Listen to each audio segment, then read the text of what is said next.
Right. Folks, this is the ProgCast with Gregg Bendian, and I feel like this is almost a different wing of the ProgCast. This is the hanging out with your geeky prog friends cast, Sure. or your cast of geeky prog friends. And so we've done this before. It's part of an ongoing discussion of things that seem to center around a few different things, a few different bands, a few different musical issues. But I want to reintroduce my friends, and I want to tell you a little bit about them too, because Chris Clark is someone that I've known since the Bottom Line days. Yeah. Seriously. So What that goes back 02, 01. Ah, Maybe 2000. Wow, Yeah. almost. yeah, because 25. we found our first home at the Bottom Line because Alan Pepper understood the concept of musical repertory, unlike many people at that time, where you were mocked for being a so-called cover band, although we were always a repertory ensemble and are and remain so.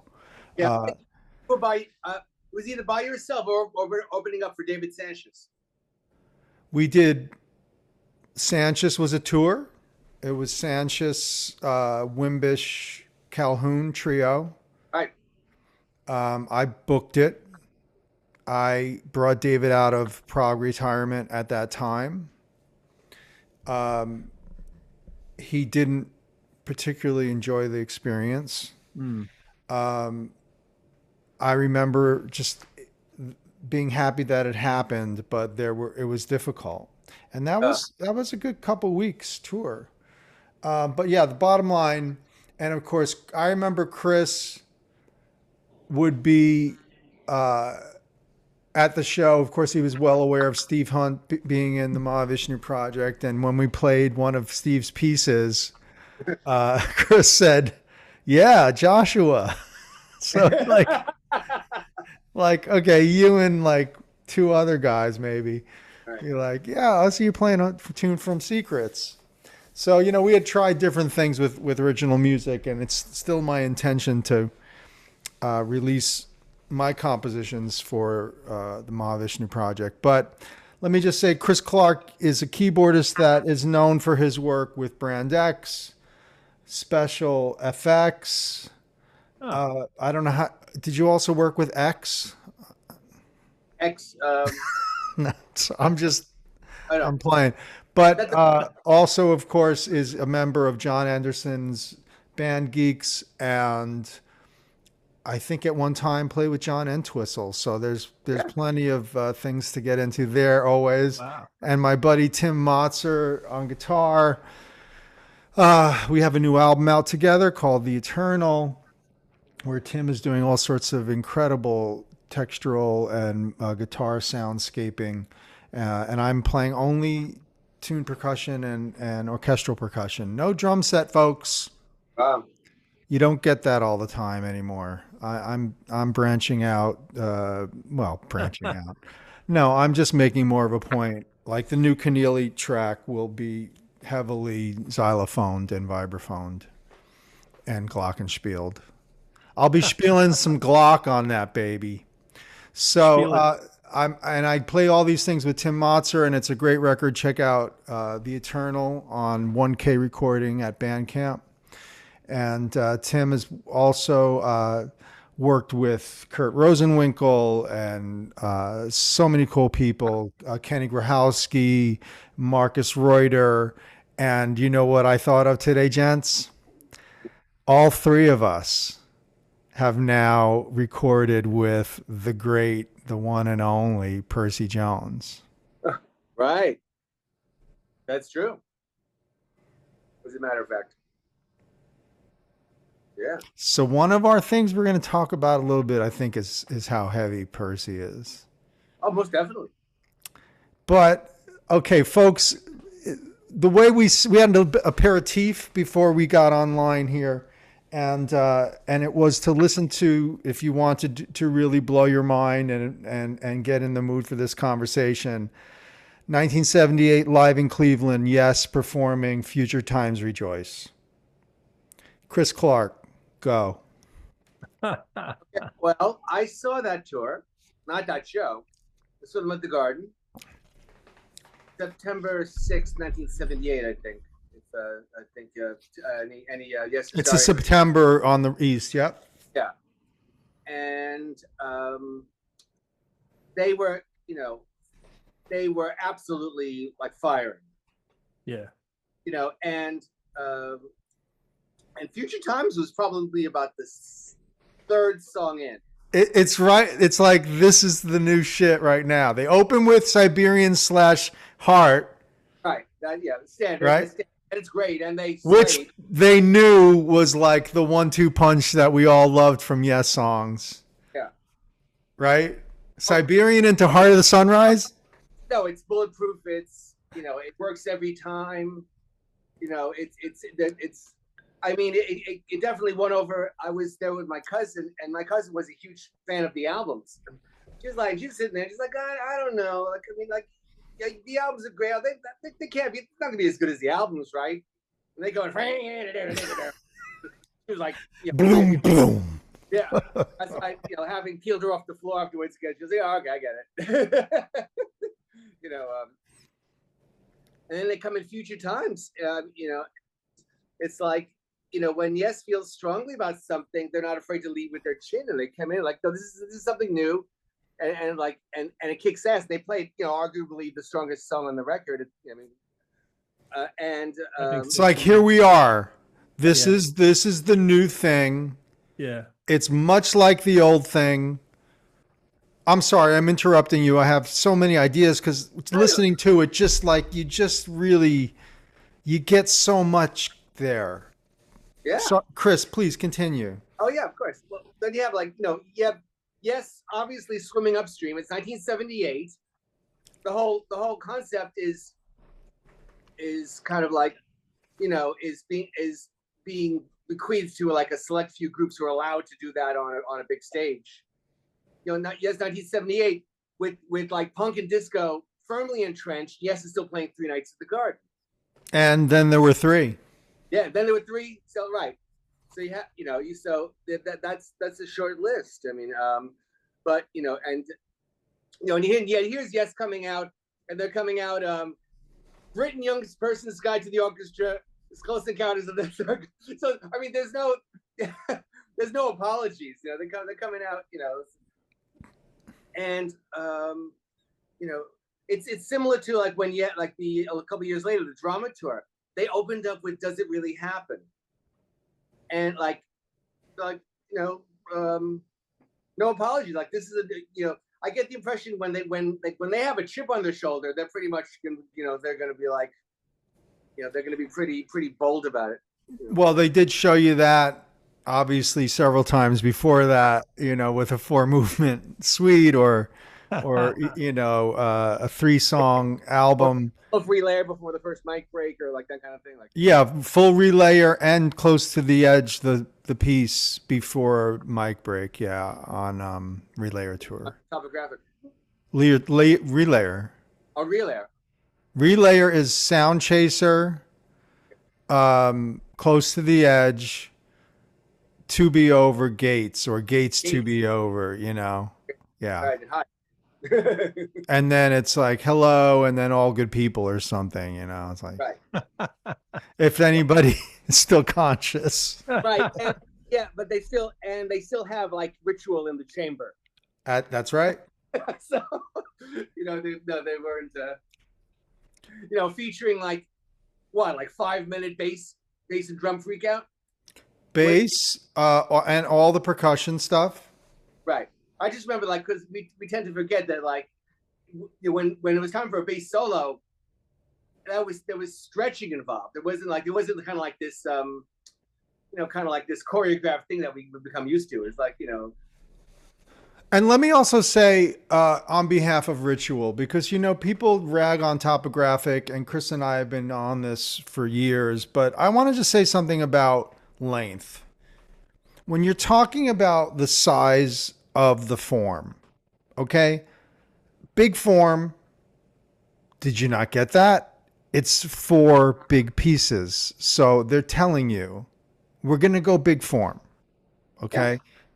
Get on board or not. It's 4 big pieces. So what are we doing with that?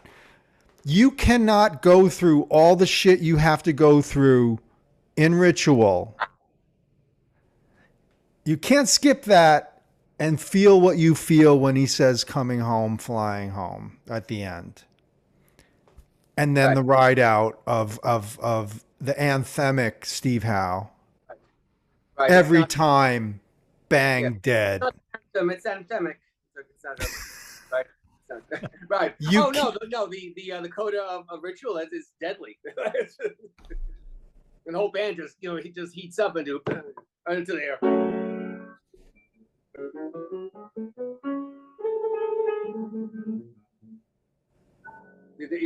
And like the best, yes, kind of like some super symphonic coda that takes 45 seconds to come to a stop. That's like, nobody does that. I mean, it's like, no, this is a locomotive and it's going to take a while to stop it. Yeah.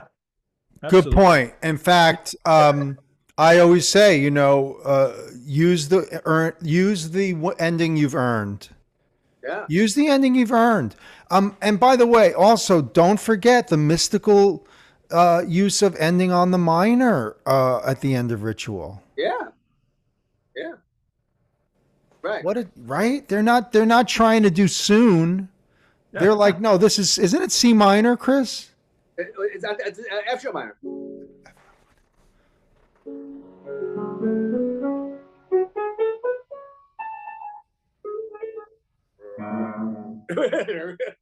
Right. I mean, that's right.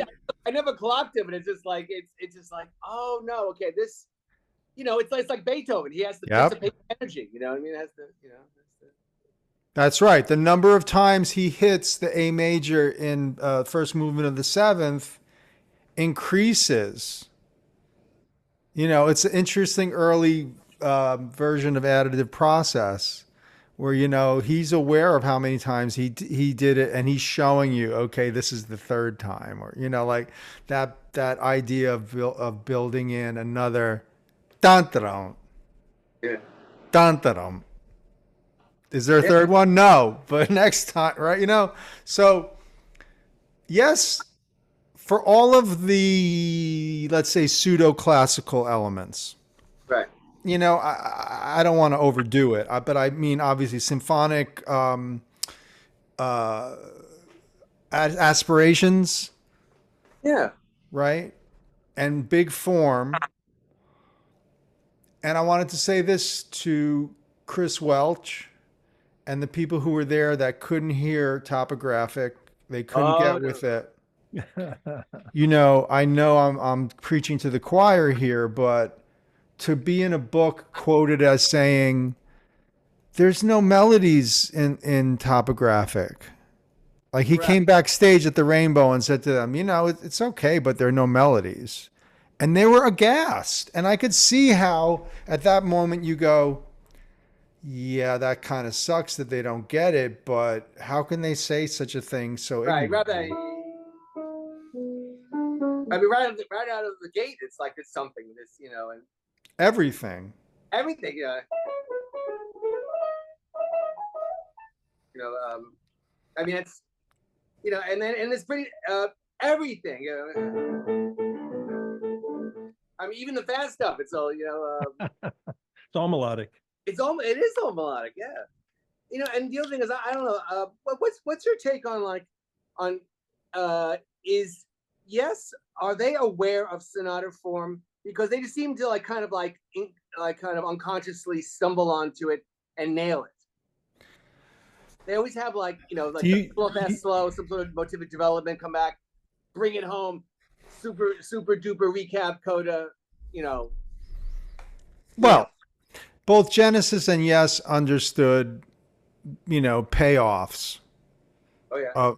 Of the material when it returns, lands, is transformed in some way. They're smart. How strictly one would say they're making choices based upon form. I think form is fairly something they feel, not necessarily something they seem to want to project, but it enough to the level that it works, that it lands. Sure. Yeah. Right. I mean the fact that they so believed in the recap of Close to the Edge that when they realized that they recorded it too high, they built in the modulation and still made it work. Right. Can you hit that for me for a second? I shook my head and fell. There's all another. That's beautiful. Right. It's about as elegant a turnaround as you're going to get from them, because they're not going to construct one of those beautiful like like the Rachmaninoff. To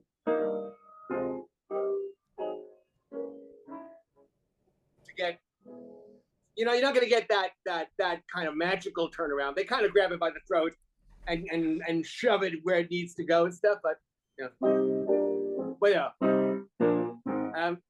but I mean, it worked. I mean, they make it work.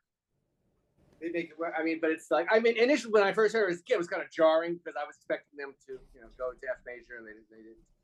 But the concept is so strong that it withstands, the adjustment, I guess.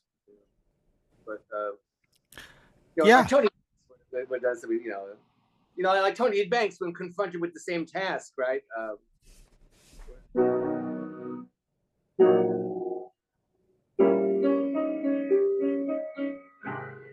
Yeah. And he gets there, and it's magic. It's like magical. He just gets there. You're like, how do we get there? Yeah. And it should be said, on Foxtrot, same issue. They don't modulate down. Right. Foxtrot is also at really too high for Gabriel at that point. So that key change actually is only live. Right. Yeah, he's that's like on the record. It's like definitely the outer limit of his range. Definitely. Yeah. No, but also, I mean, yes, knowing that that the payoff is going to be bringing him on the hill. We view the sound as being bring back on the hill. Yeah. Oh, satisfying. Yeah, big satisfaction. Yeah. So that. Well, okay. So form wise, there's things like there's a scherzo in Close to the Edge.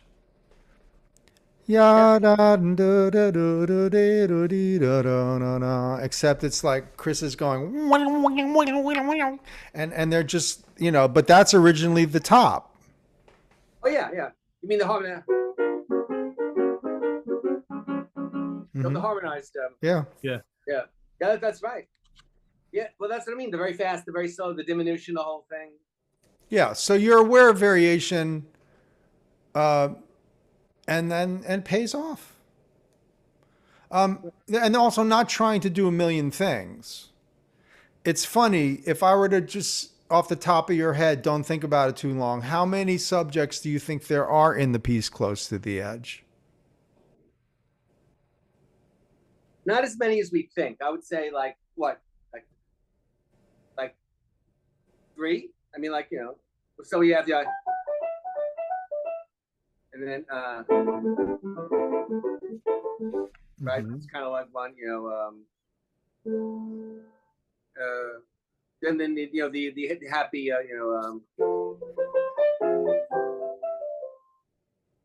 and then you have like all the variations, Total Master Tane,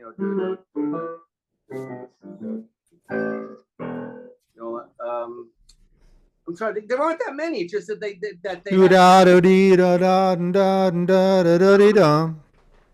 right, which is almost an outgrowth of right. This kind of that this. Yeah. And isn't that in the Steve Howe bloodletting guitar solo at the beginning? Boy,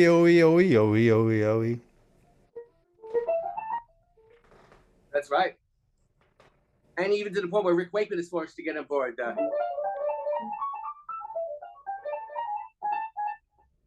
Also, it just lays under his hand. He's the Meister. That's just all his things are like 3, 2, 1, 3, 2, 1, 3, 2, 1. I don't.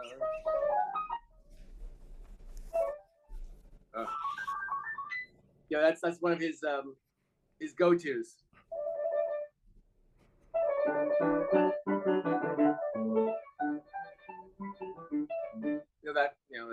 That one thing we did, like he owns it. He absolutely manhandles it. I mean, he uses it, he runs it. He gets every drop out of it. Mm. But I want to actually jump on that point. That's really interesting. So talk about Emerson in terms of right hand ornamentation, either coming from blues organ playing or from classical. Well, I think Keith. I think he draws as much from like the 20th century. As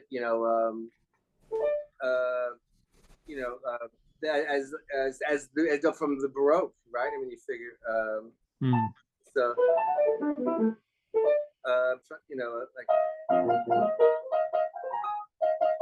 It's that's like I mean that's like some people would say that's like Bartok or something or Ginastera.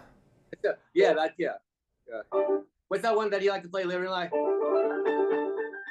Whatever. What's that? The seafood gumbo or something. Oh, I should be flogged for not knowing that. It's Creole dance. Creole. Oh, Creole. Well, you were right about the food. It's topical. Oh, what is it with the food with you all the time? I can't remember food name. Well, but answer that question, because Keith's legendary right hand. I mean, come on. Yeah, I mean just to be able to whip out. The one that always sticks out with is the third impression. We just to kind of have that, like, I rolled out of bed and I played that. Like, oh, okay. Right. It's kind of it's an odd, not Dorian, but right, that kind of but with the blues inflection.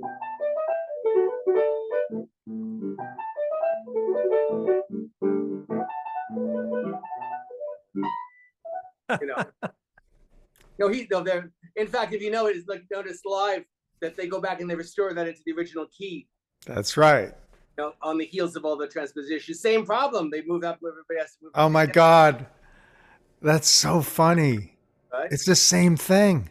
Isn't that the same problem? Of course, I can't stand first impression with down a whole step. I think maybe it is. It's unnerving. So much better.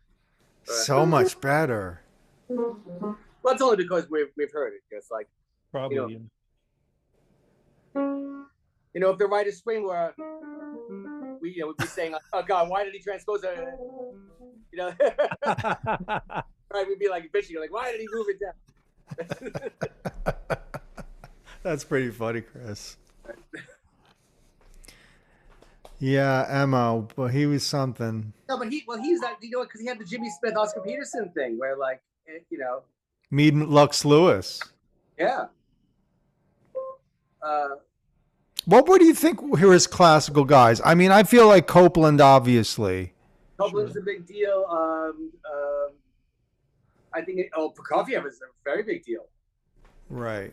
Right. I mean, Ginastera. Yeah. I'd say obviously Stravinsky. I mean, Stravinsky is kind of a global concern with any prog band, but in terms of like stuff in your face, Copeland. I guess Janacek, but I mean, I'm not. I was like Mussorgsky. Yeah, Mussorgsky obviously a big deal. Bigger than, as opposed to Banks, who's like Rachmaninoff with a capital R, And we're learning, Vaughan Williams. If we talk about Banks, there's certain aspects to Banks now that you can see, like Kerry Minier, that we're finding out on this program right here, that these guys are listening to certain things that we all probably should be checking out. Like Ivor Gurney was mentioned by Kerry Minier. Consonant composers who were writing post World War II, who didn't want to recreate horror, who wanted something chill. Yeah. And Kerry's like, I don't like that, atonal music makes me anxious. Yeah, I understand. Sort of, in a way, it's sort of meant to. Right. Sure. Part of it. And it's an optional entertainment, right? So if and he's into Tallis and shit like that, and Tallis and Palestrina and there's so much to listen to there. Yeah, I meant also in that group, I don't know where they are chronologically, like the name escapes me. The kind of Gesualdo. Yeah. Like writing super chromatic music, like in a time when it seemed like everyone was like, super church mode. And who was the female Bach that was writing out shit? I'm not sure. There was a female Bach. In that time frame? In the Bach time frame where was I think considered the most chromatic of all the, like more than CP and oh yeah. I'm sorry, I'm embarrassed, but anyone can I don't claim master Wikipedia on that, but yeah, check that out. It's funny because it's like progressivism exists in so many time periods. Right. We can only imagine, how much heat did those guys get for like how much, like some people, like you can read it in the liner notes. It says something like, regarding Chopin, that the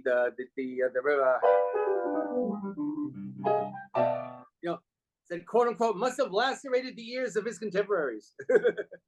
Because I was so, you lead with you're smashing them over the head with the seventh chord, not just the seventh chord, but those are, you're smacking the hell out of it. It's not in a pretty register. It's like, that was like daring. We take it for granted now, but. That's really interesting. Yep. Beyond the obvious, Rite of Spring causing a riot or something. Or the listen to it on YouTube right now, folks. The world premiere in Paris of Verz Desaire's, recorded by Xenakis, who was there as the recording engineer for whatever reason that is, on YouTube, and you will hear the audience fight each other during the course of this amazing premiere. People for it and people against it. And it's not nice. And it's a real fight like you would imagine at Le Sacre, but it's happening in like 52 is Desaire's. Desaire's is mid-50s, and they couldn't deal with it. And it was his homecoming gig, and it was oh my God, what this guy went through. Right. Now I was going to say, is that I'm trying to think the idiom. Is that's not like that like super ultra microtone like Penderecki freak out like. No, it's intervallic music interrupted by electronic interstice. So it's the piece where he has instrumental with tape side by side, and then and it goes like that. And obviously they can't deal with the electronic sounds in their infancy. Oh, yeah. Is that because it seems like everyone at that point is going through their neoclassical period? Is that like? Well, the truth of it is, I know he's on the program where he's the second half and the first half is Mozart or something. That's like that might have actually boomeranged on him. Like Right. The beautiful the calming aperitif or whatever. Actually, you needed something. Actually, you actually better set it up with like Lulu or something. Set it up with something that's Right. Get some Berg in there to really win the people over. I just listened to Wozzeck in its entirety recently. Wow. It is so disturbing. Anybody that does not know Alban Berg's Wozzeck, please, right, if you can handle it, do it, because it's so heavy. And, you talk about the big form and the big idea, and, we talk about progressive. I mean, what is more progressive than opera? Right. Yeah. I mean, the fact that you actually had to have your own building in order to make it happen. It's like, that's saying a lot. Which actually, so if I can bring it full circle, Roger Dean having to have the Crab Nebula stage, this can't happen without that. Or as Jon Anderson would say, they're going out and giving them Aida every night, which is, I think, is what he referred to, like Crab Nebula tour, I think. What would he say? I guess he was kind of like referencing like the expense of like these mammoth staging spectacles, like whether it was the topographic staging or the real air tour staging, or let me try to bring the audience, the uncomfortable audience thing full circle. I recently, for the first time, like ever, like probably about 2 weeks ago, heard a live performance of YES actually doing some of the solo repertoire when they were trying to do the solos, and so I found okay, hold out your hand, you by my side, perfect. Everyone's like kind of jamming along, you by my side, hold out your hand, and it's it's great, and it's like Moran, I mean, it's the band is killing it. Then you by my side, the audience cannot hang, they're talking. Whoa. They're talking, and they're talking to the point where like you could hear a show like 2 days later, they just play the coda. They do. Yeah, that's like they didn't even bother, because the audience, for some reason, I mean, I was actually irritated by that. The fact that it was like supposedly the most knowledgeable fans couldn't hang with like with a perfectly good song. I was like, what's wrong with you by my side? Like, I just like thought like, Well, you know what's funny about that? Just to throw in a contemporaneous fact, my uncle worked at the local college radio station, and Atlantic issued Lucky 7 as the 45 single for Fish. And you would know this, Motzer, right? Yeah. Oh, that's cool. So how come that band couldn't lay down Lucky 7? Because they couldn't have the sax solo, I guess. Mel Collins wasn't around. Right. And I guess maybe I like, what is there some sort of unspoken law where John could be a guest on a Crimson record but not vice versa or something? It's funny. I'm guessing. Because they do they nail the harmonies on the out of You by My Side? Because Squire's got some stuff going on in that. Yeah, I know. Yeah, that's like I think they did because they crushed the harmonies in Hold Out Your Hand. Right. Yeah, because you have Anderson doing like actually the inverse of what he's doing all the time is singing lower than Squire. This time we go, hold out your hand, and stuff like no. So Hold Out Your Hand with Anderson is like an absolute home run. Right. But yeah, you kind of wish that they would have just stopped somehow with Hold Out Your Hand, and that would have had some impact. Look, it's 2020 hindsight, but the idea that they each did solo records of varying interests and quality and seriousness, And, Alan White will be the first person to tell you, like, his was like, I just want to jam with my friends. Yeah. And then, and then there was Song of Innocence, which I think is another kind of hidden classic. Yeah. But it's, it's funny that the Ramshackle is just like, Ramshackle to me kind of like cements Alan White's place as the Jim Keltner of progressive rock. Yeah. It's just like he feels amazing. Like just what everything like he plays. There's a reason he's on all those records. They're on an Eddie Henderson record. Squire, White, rhythm section are on an Eddie Henderson record. Isn't that right? Really? I'm trying to think who they're on a oh, people are going to murder me in the comments. Anyway, the Squire White rhythm section did a jazz record, and I've heard it, and I'm blanking on the name of it. It was a known jazz guy. So what Squire is he playing? Rickenbacker? What is he playing? Yeah, so it's Eddie Harris with Squire and White as the rhythm section. Highly recommend checking that out to hear the Rickenbacker played by Chris in a jazz setting. Okay, so check this out. Tony Kaye's on this record. Stevie Winwood. Yep. Jeff Beck's on 2 tracks. Albert Lee's on a track. Chris Squire's on 2 tracks. Ian Pace is on 2 tracks. Alan White's on 4 tracks. I see that album all the time. I've never bought it. I should grab that. I didn't know that. Yeah, it's worth a listen, definitely. That's fun. Because I always say things like that. I'm like, I want to hear Squire in as many situations as possible. Like I wanted to hear Eddie Van Halen in different situations and didn't get to. Yeah. Right. Like Allan Holdsworth in different situations and didn't get to. Oh yeah, you mean like the theoretical Holdsworth, Deaconette, Peacock, or Dave Holland. Yeah.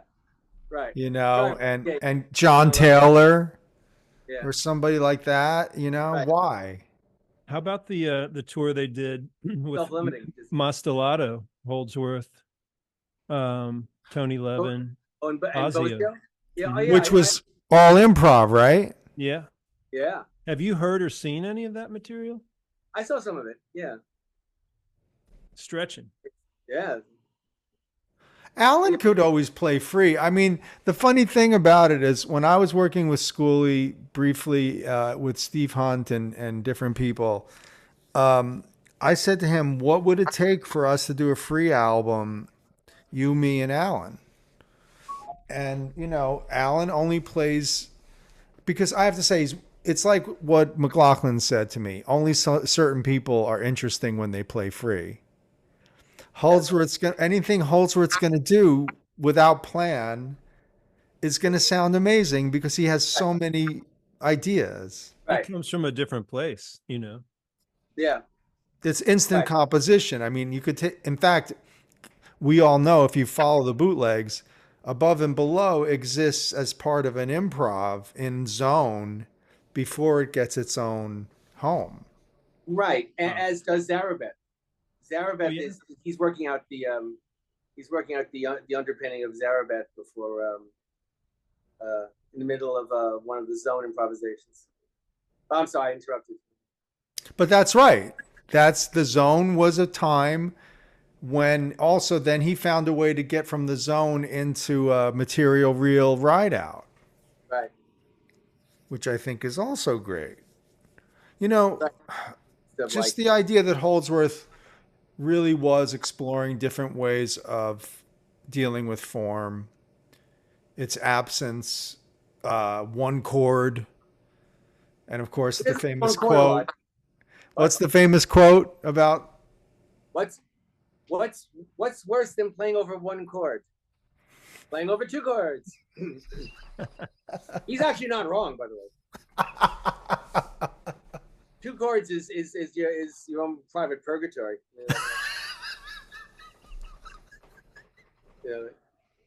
I mean, that's well put.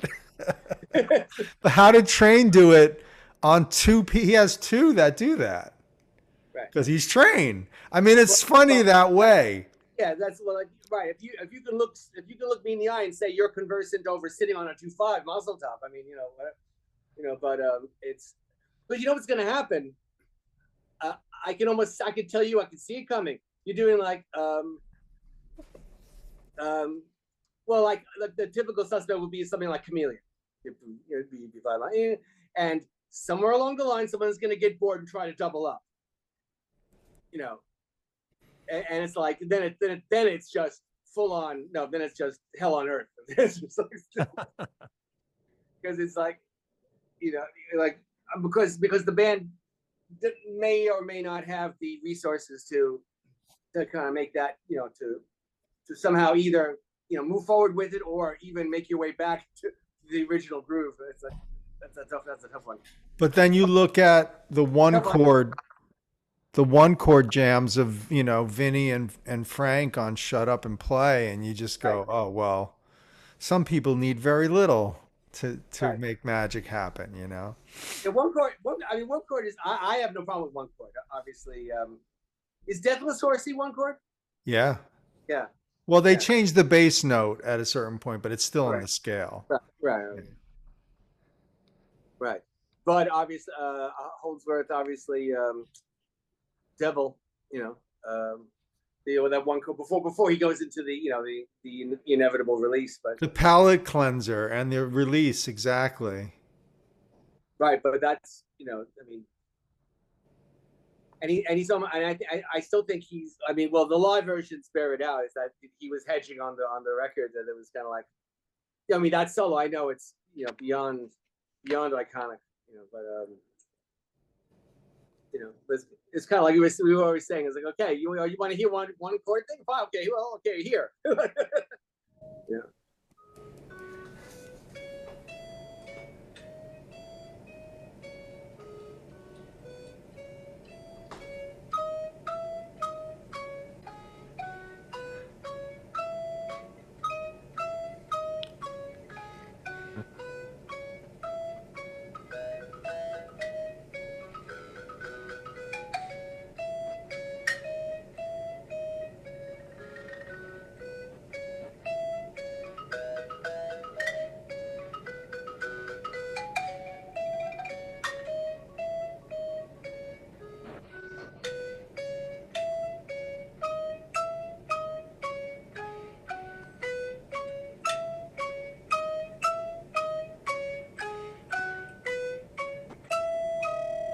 So that was my son Elias and I were having fun with that in our Sun Hello Sound studio, and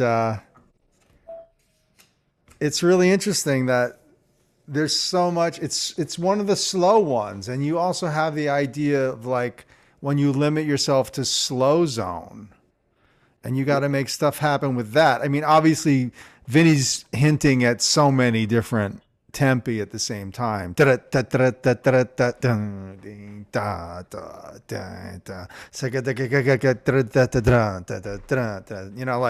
he's always got extra years of right, the grid time periodicities and what have you. And just shout out to Vinny who's been a guest on this program. He's been a good friend to talk about this stuff, and of course I really want to have him talk more about Frank, but Frank's been a big topic in our lives and remains so, right, guys? Yeah, right. It's like both musically and like personally. Well, I said on this guy Jerry Fialka's show, which I highly recommend. He interviewed me. If you can find it on YouTube, which is easy to find, Jerry with a G. And, the idea that Frank was an intellect that we engaged with. Yeah. He wasn't just the music for us. No. Particularly when later on you hear like all these interviews and he's like flame throwing. He's just like, absolutely. Yeah. Yeah, he had enough. Yeah.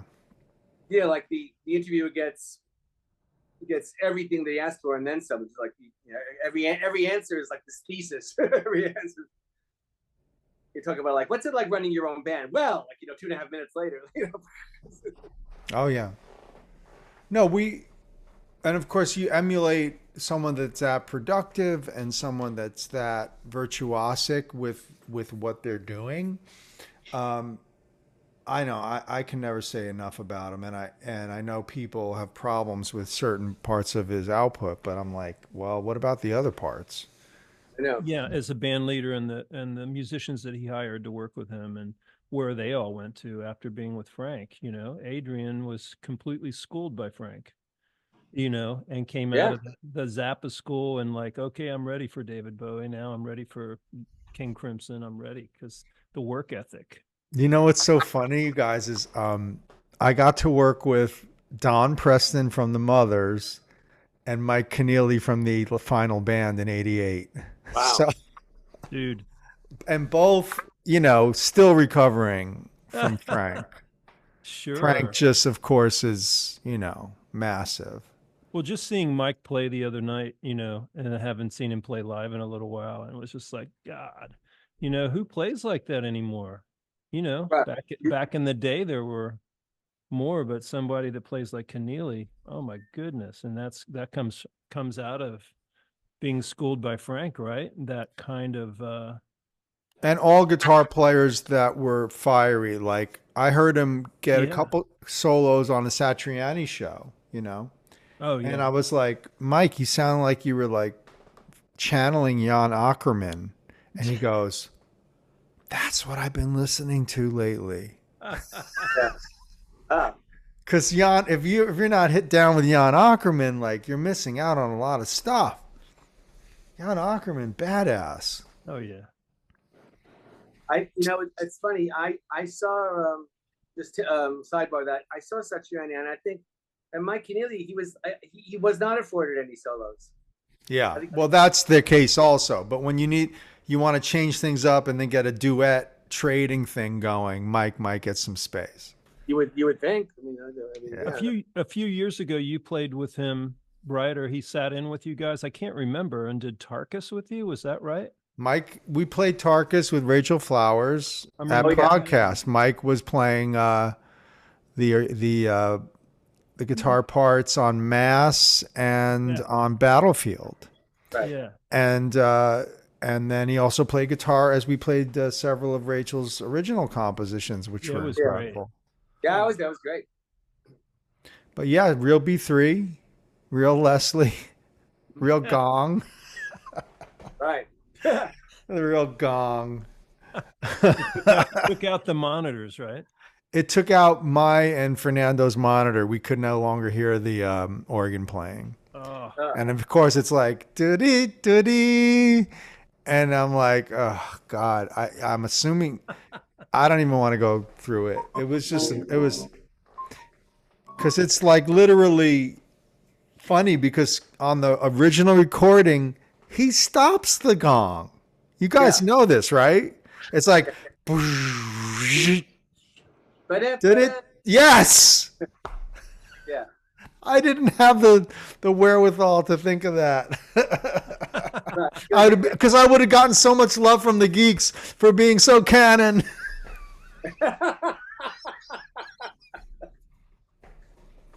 That Bendian, he's fucking canon, man. He wore the B in the musical box. He's going to dampen the gong. It's the studio version, bro. Yeah, this is not extended universe. This is canon. Canon. Yeah, but the thing is also that we realized like what physically was going on to make him do that. I mean, was he playing the drum set there? You never know. That could have been a freak. That could have been an overdub. It could have been any number of things. Very easy to say like, well, you should have muted the gong, but that's funny, yeah, because live they probably would have in real time turned it down for the organ to come in. Yeah, and maybe same thing in the studio was just he dampens it, and then that's part of the sound. Right, or a very quick volume ride or something. Right. I mean, I don't know. That's a question for CP himself, which I think he probably would remember. But it's funny, right? Because you think of that. Is there a gong on the first record? No. No, and not even in the Barbarian. I don't. Even Which was live gong, right? On the second entrance of Lake.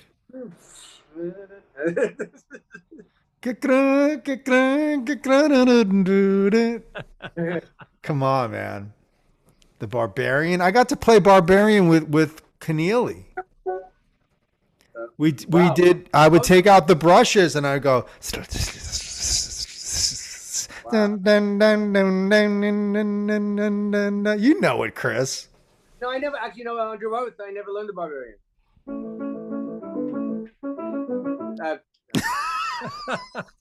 So I pushed Keneally because one day he started playing it out of nowhere and I just grabbed the brushes. Another time I'm like, we can take it from the whole piano section and do the outhead electric.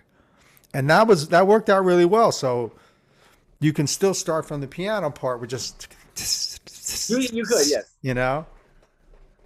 And then you get boom, bo doo doo. Right, it's funny that I would love to know who the fuzzy bass guy was first in the timeline. I would like, because we know Greg Legg is doing it as early as '69. Let me ask you this: how early is Entwistle doing it? Well, the funny thing is, for a long time, Entwistle was like comparatively clean. We associate him with all this processing and things, but I mean, like Quadrophenia 73, he's still he's like basically like Jamerson. Like this is like, I mean, a give or take. I mean, tonally, So he's not real. I don't know when Entwistle went headlong into overdrive and stuff. Did he go into 8-string? He had an 8-string for certain things, which is great. I love it. I just wonder if it's the amplifiers because he was using high watts, wasn't he? Yeah, super loud amps too. Right, I'm trying to. I'd have to. You know what? I'm not as astute with the Entwistle stage stuff. Emerson was using high watts. Yeah, that makes sense. He was. Yeah, that's how he got all of that. There's that super high, crackly, spitting. He. And John Lord, I think, maybe high watts or Marshalls. I'm not Marshalls. Sure. I always saw a picture of it, maybe, but yeah, John Lord. Come on. Jeez. I associate John Lord with the Marshall, but I think he was.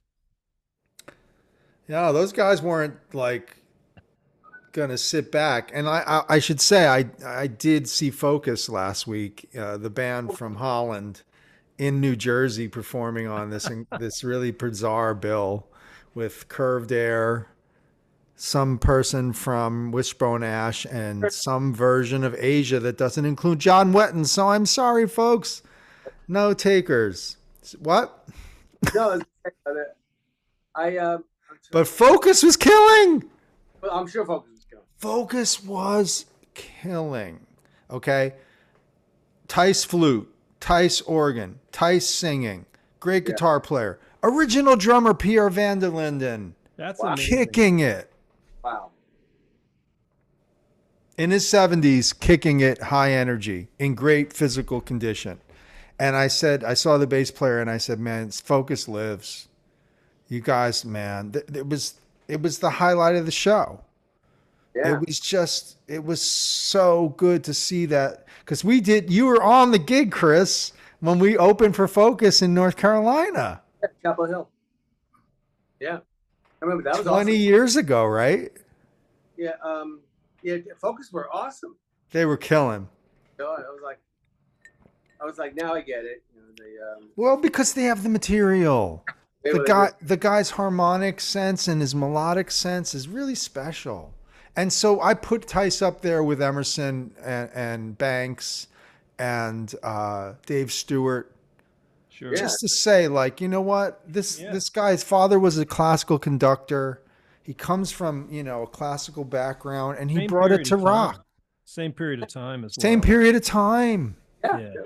Where if you had the classical, you could bring it in a beautiful way. Right.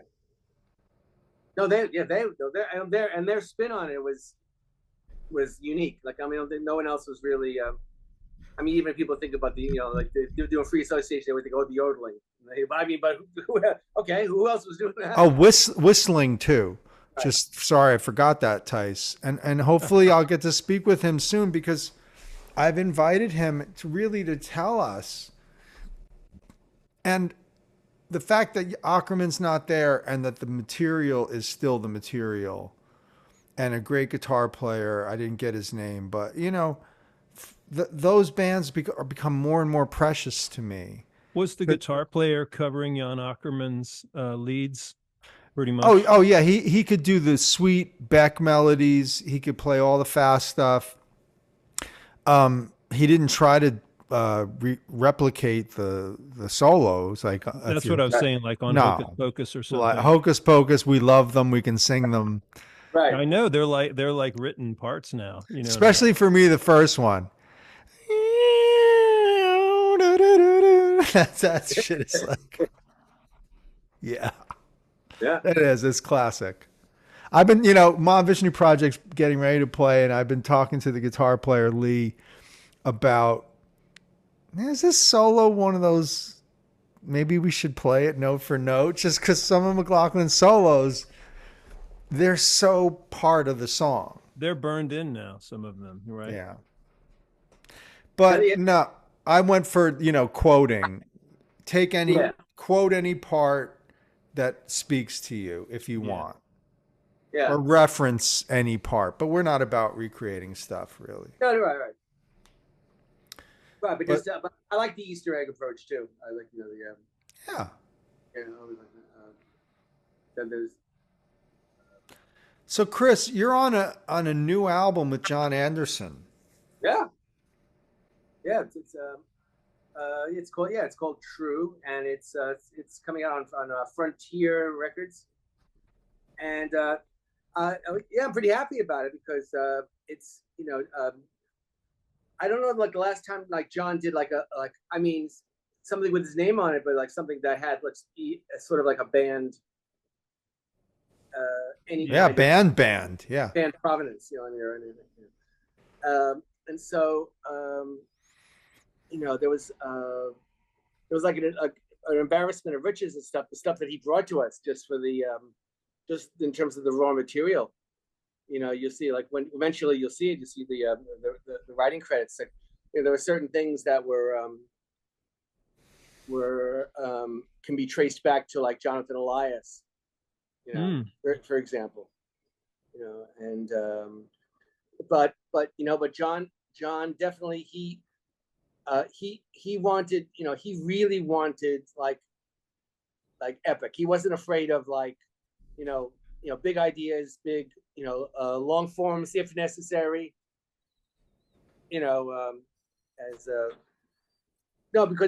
that's what happened. Was actually we got to. I'll tell you this much. In kind of like putting that together, I got a glimpse of the agonizing, kind of quantum level assembly that they would go through, in terms of like, something needing an extra beat, or what bass note, or what how do we why don't these sections fit together, and kind of like, and all that stuff. And I realized, oh, this is what they went through. This is like just like that's why those records sound the way they did, because there was like bloodletting to make it, to make it happen. Have you heard, either of you guys or anyone, the Phil Collins cassette recordings of Genesis rehearsing and developing material? I've never heard that. Oh no! Oh my God! You have they that? play I have, of course, I have all of it. But Battle of Epping Forest was like a workhorse. Starts and stops. And all that stuff that they had to put and they tried things in different meters and different feels. And sure. Phil was trying to change. I think this is where you get Collins the arranger, because a lot of the choices were tempo and meter related and rhythm related. Makes sense. But you see this group process, and Kris, you were in it. Yeah, which was miraculous in terms of like, and also you got a glimpse, and you got a like masterclass in Jon's process, how he's how he's creating stuff, you know, like almost like he sometimes, a lot of times we would be doing stuff like Jon would say, like, just try something here, you know, and sometimes I go to up to a point, he'd stop me, goes, and to try something else, and then he would latch onto it, and while I'm playing, he'd be like, oh, well, that's good, keep doing that, you know, and then he would like a director, he would say, oh, go higher. I'd move up a little bit, and again, you know, then be like, then after we finish, like, and I would look at Richie, he goes, oh, did you say that? Okay, good. Yeah, yeah, you know, I mean, and sometimes, and there are things on this record that actually are kind of like the result of stuff like that. I mean, I got lucky that I was able to, you know, kind of, you know, I was able to give him what he wanted because that was, I mean, it's so treacherous, but the payoff is undeniable. But the other thing was, like, then he would take that and kind of like, you know, he would sit with it, and then he would bring back, and he would, and with his, you know, with his input and his, you know, ruminations on it, and then, you know, Richie Castellano really, he produced it, and he's, you know, he's the MVP because he had to, like, balance all the elements. He had to deal with the, you know, he had to deal with like first of all, he had to deal with me, like, saying, well, yo, you can play, you can make, you know, ad nauseum. You can flood up to that, right? Just play up, like, oh, no, 1 octave high. But Right. what was the process like? I mean, did you guys have writing sessions, or did Richie bring in a lot of music to Jon, or were you all in the studio together? No, we were never in the studio. All right. The band, it was basically, it was Richie Castellano, myself, Andy Ascolisi, the drummer, and also a wonderful keyboard player as well. Multi-instrumentalist, actually. Yes. And yeah, and myself, and then Jon was via Zoom. I guess in right.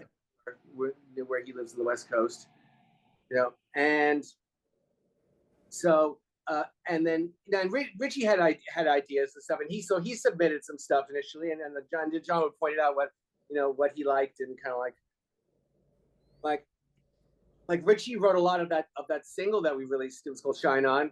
Like a lot of that's a fair amount of that is actually Richie, but then Jon. So in a way, it was kind of like that was kind of like our like 90125 / Big Generator / I think we had a weird instruction for that one. It was like we wanted to genetically splice like 90125 and like Fragile or something. It was like that's you cool. know, yeah, because it's like, right, because we didn't want it to be like, you know, paint by numbers prog or paint by numbers yes. Yeah. You know, because we were thinking like, because we always like, well, you know, like what would they listening to in that time frame? Just, you know, because we understand that most of us, we knew what the ingredients were, you know, of yes. We kind of like, you know, we have some experience with that. When that's good, it's kind of like then like, well, where would they have gone if Patrick Moran stayed in the band? Where would they have gone if they had done one more album with Trevor Rabin? Where would they have gone if, you know what I mean, that kind of thing? And you had a chance to like try to answer some of those things. That's cool. Which was very. And Jon again was so, you know, he's ferociously in the moment. You know, I mean, he's always like, he's hearing something and he's like, oh no, we got to get this down. I mean, like, you know, and it's great because we get everything down. Of course, then it leaves you with the task of having to archive and delegate and, you know, and edit, and then that's where the real work starts, because Jon could just generate this stuff infinitely. He could just do that every day, all day, and not stop. Wow. Because he hears so many melodic things. Huh. You know, he really does and stuff. But at the same time, you know, if Jon came to us and he happened to have been listening to like the Planets or something, then like that might have some of that DNA in it. It's like, so it's, you know, it's all so much of it is available. You know, you spoke to him, so it's kind of like so the good news is that I think it's free of like pastiche. You know what I mean? I mean, hopefully they'll. Hopefully there are things like I'm always the annoying. I'm the Yes super fan in the group. You know what I mean? I'm the most annoying person. I mean, no, we're all super fans, but I'm the really obnoxious one. I'm like, well, by the way, folks, I would expect nothing less. Okay. All right, please. I'm just full disclosure. Full disclosure is, I was waiting for when this guy would actually get in there and do some damage. So now he's working on the inside now. So I'm like, I was like, well, that's in 78 in Wembley. Like, well, you stop with it. Well, you know what, guys? It's interesting. I wanted to talk about Tormato, and that's why we listen to Future Times. But it's like, why do people rag on Tormato? What's the people's problem with Tormato? I have an idea. Tim, do you do anything? I mean, I don't know. I mean, I loved that record actually when it came out, especially. And, the fact that Squire brought on the envelope generator for the first time on his bass and some different sounds, and Future Times, they played that live. I saw it. It blew me completely out. It's amazing. But they also did the Circus of Heaven. Mm-hmm. Yeah. I'm trying to think what else they may have played from that. Arriving UFO. Arriving UFO. Yeah. Did you Arriving UFO? Yeah. There's a lot of great themes on that record, and Don't Kill the Whales on that record, right? Well, how about the steel guitar on Arriving UFO? Is that steel guitar? Or is that a How through the ARP Avatar guitar synth? I don't know. I think it's steel. We could find out. Look it up. I don't. Yeah, but that's but to answer your question, I think it's become incredibly fashionable to slag Tormato, and I think there are multiple reasons for that. I think one is that Tormato has the misfortune of being a really good Yes album on the heels of a seminal one. Yeah, sure. Going for the one it's a tough act to follow. Absolutely, I agree. Yeah. You know what I mean? It's like, and I even factoring in the weird production on Gwen's One, like they were all like, I don't know what caused them to put as much verb as they did on it, but it's a thing. They made it very gothic, They did. Was that ever remixed by anyone? Remastered. I have all. That's a whole another rabbit hole. Sure. I don't really need a remix of Going for the One. It is like, Going for the One is Going for the One, much as Sgt. Pepper is Sgt. Pepper. I don't need the Mona Lisa retouched. I was talking more about Tormato actually. Tormato. Tormato. I mean, good drum sound, good production. Yeah. There were a lot of notes on that record. I just have memories of magic, but you got magical, bro. You got contrast. You got you have one of the most killing of all time, so much so that it could not be played live. Release. Yeah. Oh yeah, release is a couple killing. times. They blew their brains Suck out. Go. Suck up, go. Suck up, go. You don't get that without Alan White and Chris Squire, bro. Suck up, go. Suck up, go. I know that. No, that's deadly. No. White and Squire are absolutely firing. Back on. Right. And right. Oh, accounted for in again. It's the power. No, White is like. Now he's like. I think he's like gunning for Stuart Copeland or something. He's just trying to He is on a series of records. So look at Alan White. On drama. 7980, right? Yeah. Oh no. Alan White. Alan White. Come on, it's super underrated. Not in this house. I mean, Alan White to me, got is Oh no, he's Not in this house. not over here. yeah, not up in here, but you know, it's like honestly though, I love him. I will always love him. He was always nice to me. He answered my silly questions, but I'll tell people. I said to him, you know, I know you wrote for this band. Yeah, Sure. You know, yeah, when you have to say, I did that to Michael Dunford in Renaissance. yeah. I blew his mind. I went up to him. I said, by the way, I know you wrote all this music. I know you wrote most of this music. Oh, thank you. You know, it's like everyone thinks this. Oh, the Banks quote, my favorite Banks quote. Everyone thought Peter did everything. I don't know why people think singers do everything, Right. said the composer. Yeah, that's And I wrote the lyrics. right. Yeah, you're right. I mean, it's like we're from afar, we're irritated. Can you imagine how chapped he must have been? Like, Oh, I know. It was in his voice. Don't know why people think singers do everything. you're like seething. Cause what I'm really wanting to say is they'd have nothing to sing if it wasn't for me. Right. Right. Okay. Now, all right. Now, sing over this. You.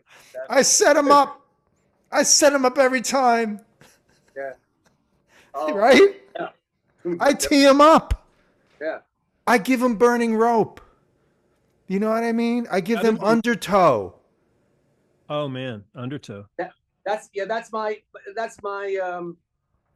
exhibits A, B, and C is like people like talking crap about. Then there were 3. I was like, all right, but ladies and gentlemen of the jury, down and out, burning rope, undertow. No further questions. Dude. Right? Yeah. It's so true. And Lady Lies. Yeah, and then just if you want to, it's like if you want to reload, Lady I Lies. thought I was lucky. Right. I Right. thought that I got that record's it sick. made. We Oh. were driving around the other night doing like Genesis Confection, and I dropped Keep It Dark on the player. Yeah. And Keep It Dark's one of the later tracks, right? Crushing track. It's really fun. And it's going to get better. Or it's Yeah. getting better. Yeah. That's a sleeper track. And the track with the backwards That's chord, the one. That's the one. Yeah, it's going to get better. Love that. But to go back to answer, I want to circle back and answer the rest of your tomato thing. So one is that tomato is that it follows going for the one. Okay. The other thing is that Wakeman is less than inspired in his sound selection. To wit, just flogging the living crap out of that one Polymoog sound. Polymoog, yeah. That's a preset patch. It is very much so. Mm-hmm. And and it's not a bad sound, but he uses it on everything. It's kind of like it was a new keyboard at the time. well, Todd used the Prophet 5 preset for every song on Healing, Tim. It works though. And it's funny because Greg Hawkes said when I got to do the Healing tour and I realized that it was the preset on the Probably 5, I was like, on the Prophet 5, he's like, yeah, it makes sense. It's a good sound. It is. It's like, yeah, don't overthink it. Right. Well, also it was 2 things. Also, it was at least with Todd, he was probably like using it, but he wasn't using like the same sound with the same approach. Right. Because because everything, it's like standard issue Rick, whom we love, like. So am I to take I'm going to play devil's advocate here for a minute because I know who I'm talking to. Sure. You're going to tell me your top 3 substantive Wakeman moments, and I'm going to tell you that I'm going to ask you how you feel about the keyboard moment on Wondrous Stories.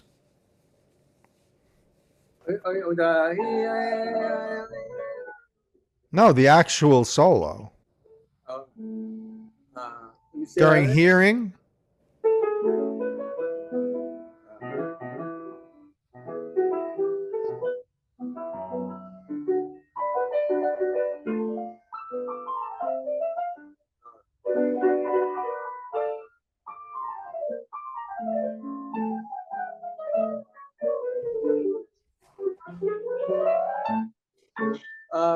Whimsy.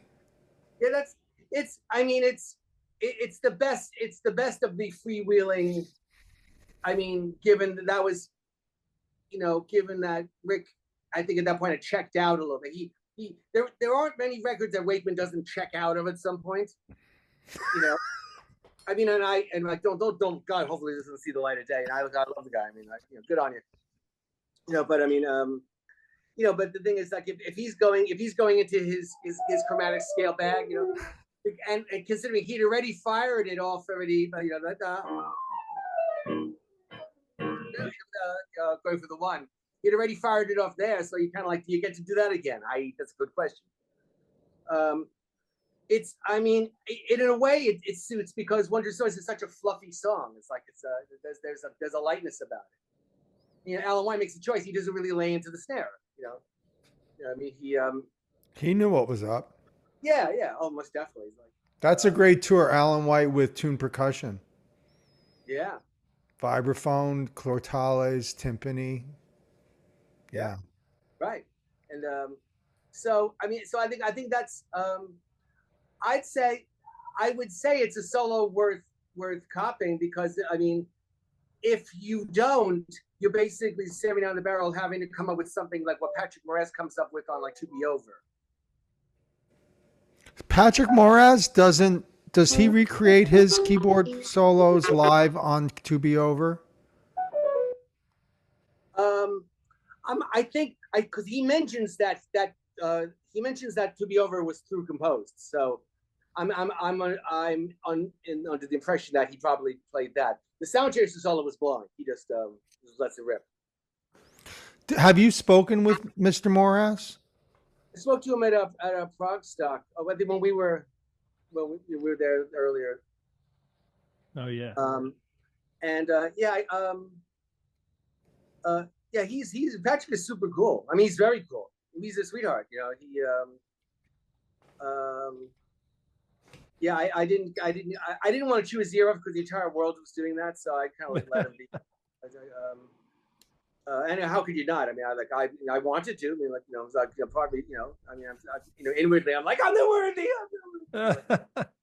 Well, how does it feel to be in the lineage of Yes Music as a keyboard player, and what role does the keyboardist have in Yes Music?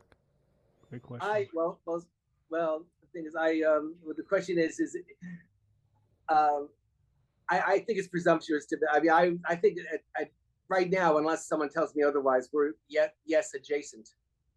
Okay, I had said Yes Music. Yes Music, yeah, right. An evening of Yes Music. And as an evening of Yes Music Plus. Yeah. Oh, it was Plus. Yeah, 90 what? ABWH, yeah. Yeah, because you and I always had a laugh about that one. Yeah. They couldn't use Yes's name because Squire wasn't in it. Right. I think what did they need a simple? I don't know the mechanics of it. You need a simple majority to be able to call it Yes or something.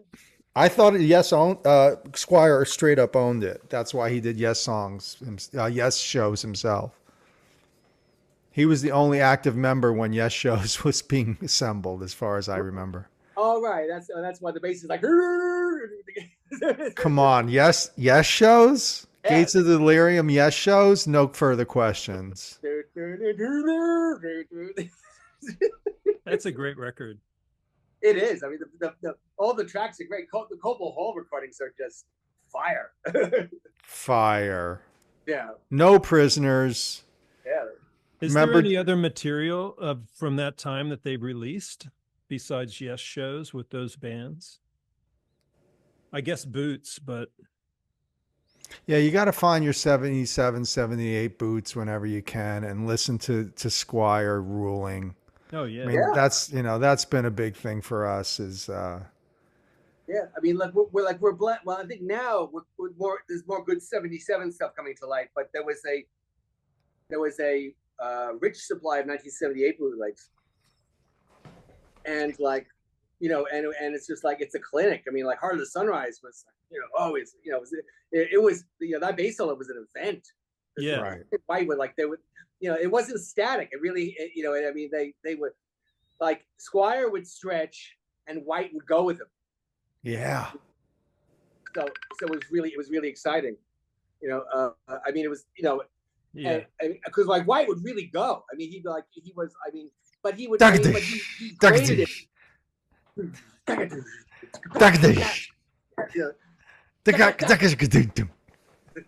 I mean, no, right? It's really true. Right. Look, I was so sad when he let that go. I was just speaking with Narda Michael Walden about, well, we were supposed to hit hard back then. Yeah. We all hit hard back then. Yeah. That was right. Yeah. Unless you're Bruford, and Bruford hit hard the way he wanted to hit. But I'm saying White is a concussive machine on a level of Bonham with all the smarts of a full musician. Yeah. I just love him so much. And I want everyone to really spend more time thinking about his contributions on Topographic, where he wrote major themes. Yeah. Right? Yeah, I think he wrote. I think he wrote that. Yeah. Yeah. He also And he wrote ba-da, ba-ba-da. Yeah, confirmed. I got that from he was he was so proud to tell me that. I was like, I was happy with that, because I was like, well, I think we experienced that. You go into, like, you're lucky enough to be in a room with those guys. It's like, how come someone's talking to Alan White? Like, it's like the guy, he's there. I mean, he's friendly and he'll talk to you. Like, like, fellas, you're losing your heads. Well, that's right. He was sitting alone. Right. At catering. I walked over. I said, "Excuse me, Mr. White. I'm a drummer. I wanted to talk to you about Chris Squire." And then I got his attention, and I said, "I just really want to know, like, how did you guys work? How did you work on those rhythmic ideas? How did you work on the displacement?" And he said, "Well, a lot of the material was written during bass and drum jams. And if you think about, things like that, all rhythmic bass shit like that." White Squire. Yeah, no, it is. It's I think all those I think it's just the way they heard things. Like even going as far into the 80s, there's a thing was like Raven, Squire, and White. It's called Make It Easy, and they used to play it as a preamble to Owner.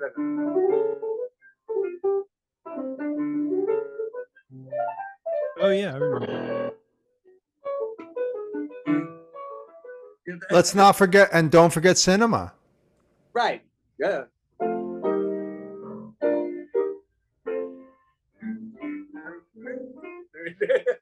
No, yeah, it's like that. And even like the funny thing is that I think we mentioned this. Even as on Owner, Squire still gets it. He still gets it in. MVP, bro. Like that's it. Like. Oh yeah, that's a great moment, because it's again his voice leading thing, his directional thing, his understanding the importance of transition. Squire's the glue, man. He's the contour. He's the top. He's the bottom. He's the rhythmic soul of the band. And then he takes care of any harmony you want and make it less ordinary. Right. Yes. Oh, yeah. Right. Yes, always.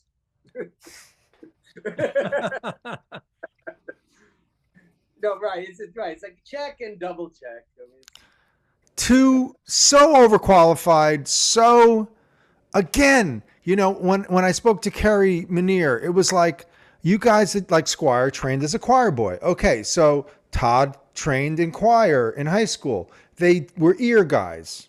You can't make an ear. If the ear is there, it doesn't matter whether they write it down. They'll tell you what note to sing. I know for a fact that's how Todd does it. I know, the guys that aren't going to write it down, doesn't mean they can't hear. Andy Partridge can hear everything. Right. You know, so you look at Squire, and I'd love to get Jon Anderson a gummy and ask him, you know, talk to me about coins and crosses.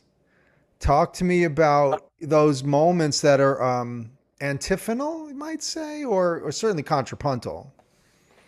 Yeah, well, I mean, when I think of Kris, I always think contrapuntal, but I mean, I could be wrong. Right, but or think about also, you know, I think of dawn of torment through the moments of days of descension. You know. Descending. Yeah, right. Is that, you know, That's what you played for me, Greg, last weekend. We isolated the Squire. There's an isolated Squire opening of God, of Revealing Science. Heard it. It's amazing. Oh my God. That's you amazing. Believe all his moves? It's It's amazing. Really. It's relentless because it's like, you know, there's so many places where he can just kind of set up shop and coast, and he doesn't.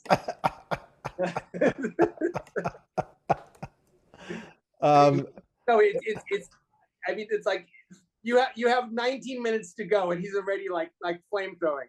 He's like on bass and voice. Like, what is that? Right, like something less ordinary. And it was the guy who went to choir practice and saw that voices moved in other ways than parallels. Right. Ironically. Yes. But that he found the lines that went with the lines. He knew what the sweet tones were. He knew where to land. He knew when to go down. He knew when to go up. I mean, these are simple things in a way, but they're not so simple. No, he made friends with voice leading. Yeah. I mean, it's, and in the midst of also playing, he's not still going on in the. You know, come on. Geez, like that's right, and also that's a good study, and also that he routinely is singing higher than Jon, if need be. Yeah. There's stuff on what we listened to earlier on Future Times where you can't believe how high he goes. Yeah. Right. And it's a line. It's not a backing vocal. It's like you were given so many things to listen to. Anderson did not write Squire's parts. Let me just say. No, he did. What's great about Jon is that he understands the power of delegating things, you know, and he knows what he has. You know what I mean? And that could be handing over a tape to Eddie Offer and say, here, like, you know, that could be that, you know. Right. So right. He knows that there are horses for courses, and Squire is unconscious at that point in terms of in terms of the melodic linear thing. So yeah. He was, right. Well, only tunes from a different age. Yeah. Yeah. Like that, when he's only tunes from a different age and he's fine. I mean, it's just so directional because it's really, what did he do? Let's break it down for a second. And intervallic also. It's a chant that's not very intervallic. It's very limited. Right. So what does he do? Oh, I'm not the main guy, but I can still color what the main guy is doing. Yeah. That's right. What I mean by intervallic. Yeah. Like when you hear him jump across the lines, you have those intervals that he's singing. Amazing.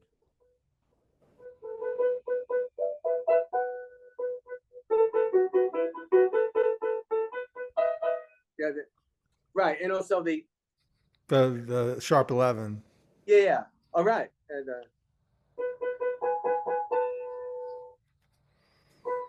and also the, you know, and the end to end with one of the toughest things to do as vocalists is to nail a unison. You know, I mean, you know, well, like, you know, Anderson and Squire, I always say a lot of these great bands, they always have, like, just for some reason, two guys who are just like peanut butter and jelly together. That's right.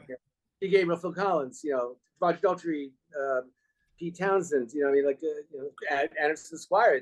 It's undeniable. And at that point, they could do no wrong. I mean, that could, you know, they but the funny thing is that Squire is still giving you that as far, even like his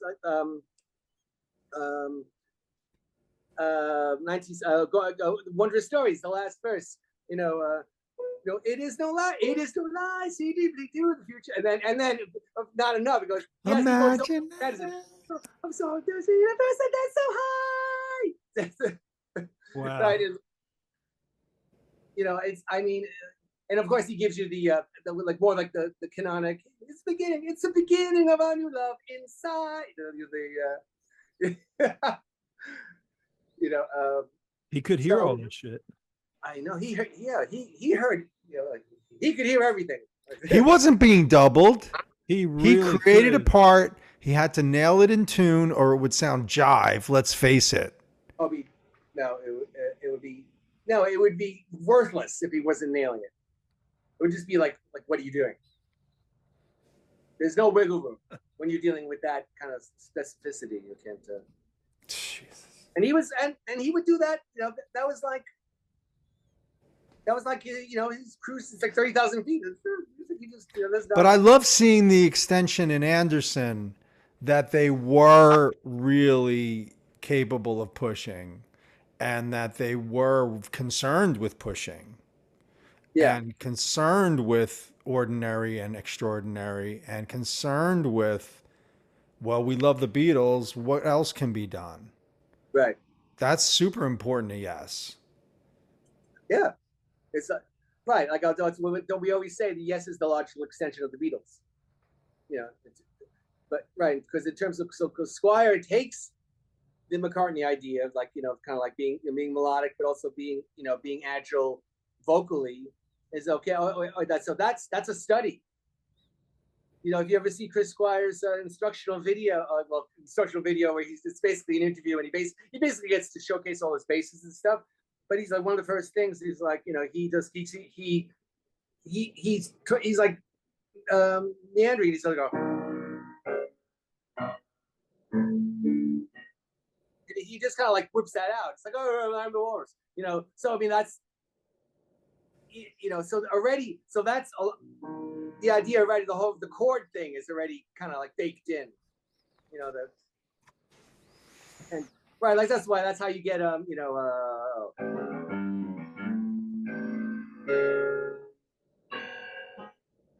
Yeah, well, he's a polyphonic bass player when Absolutely. needed. Yeah. He's melodic when needed. Right. But it is interesting that it must be noted that it's a Rickenbacker bass guitar. Yes. Right. Right. But well, yes, because in the way, like, got two pickups. Right. Yeah. Well, two different outputs, actually. Two different outputs. So he had fuzz on one and the bottom on the other, you know. He hot-rodded it out for the two stereo outs, right? Yeah. So it's like, it's not like a left and right stereo, it's a blended, but you got like the overdrive on top and the treble side, and then the bottom, the round bottom, you know, right, through the amp pegs or whatever. Yeah, for whatever that it's like. I mean, I guess people refer to it as a growl, but I mean, like that particular thing. It's not just running. He could have just run through a big muff.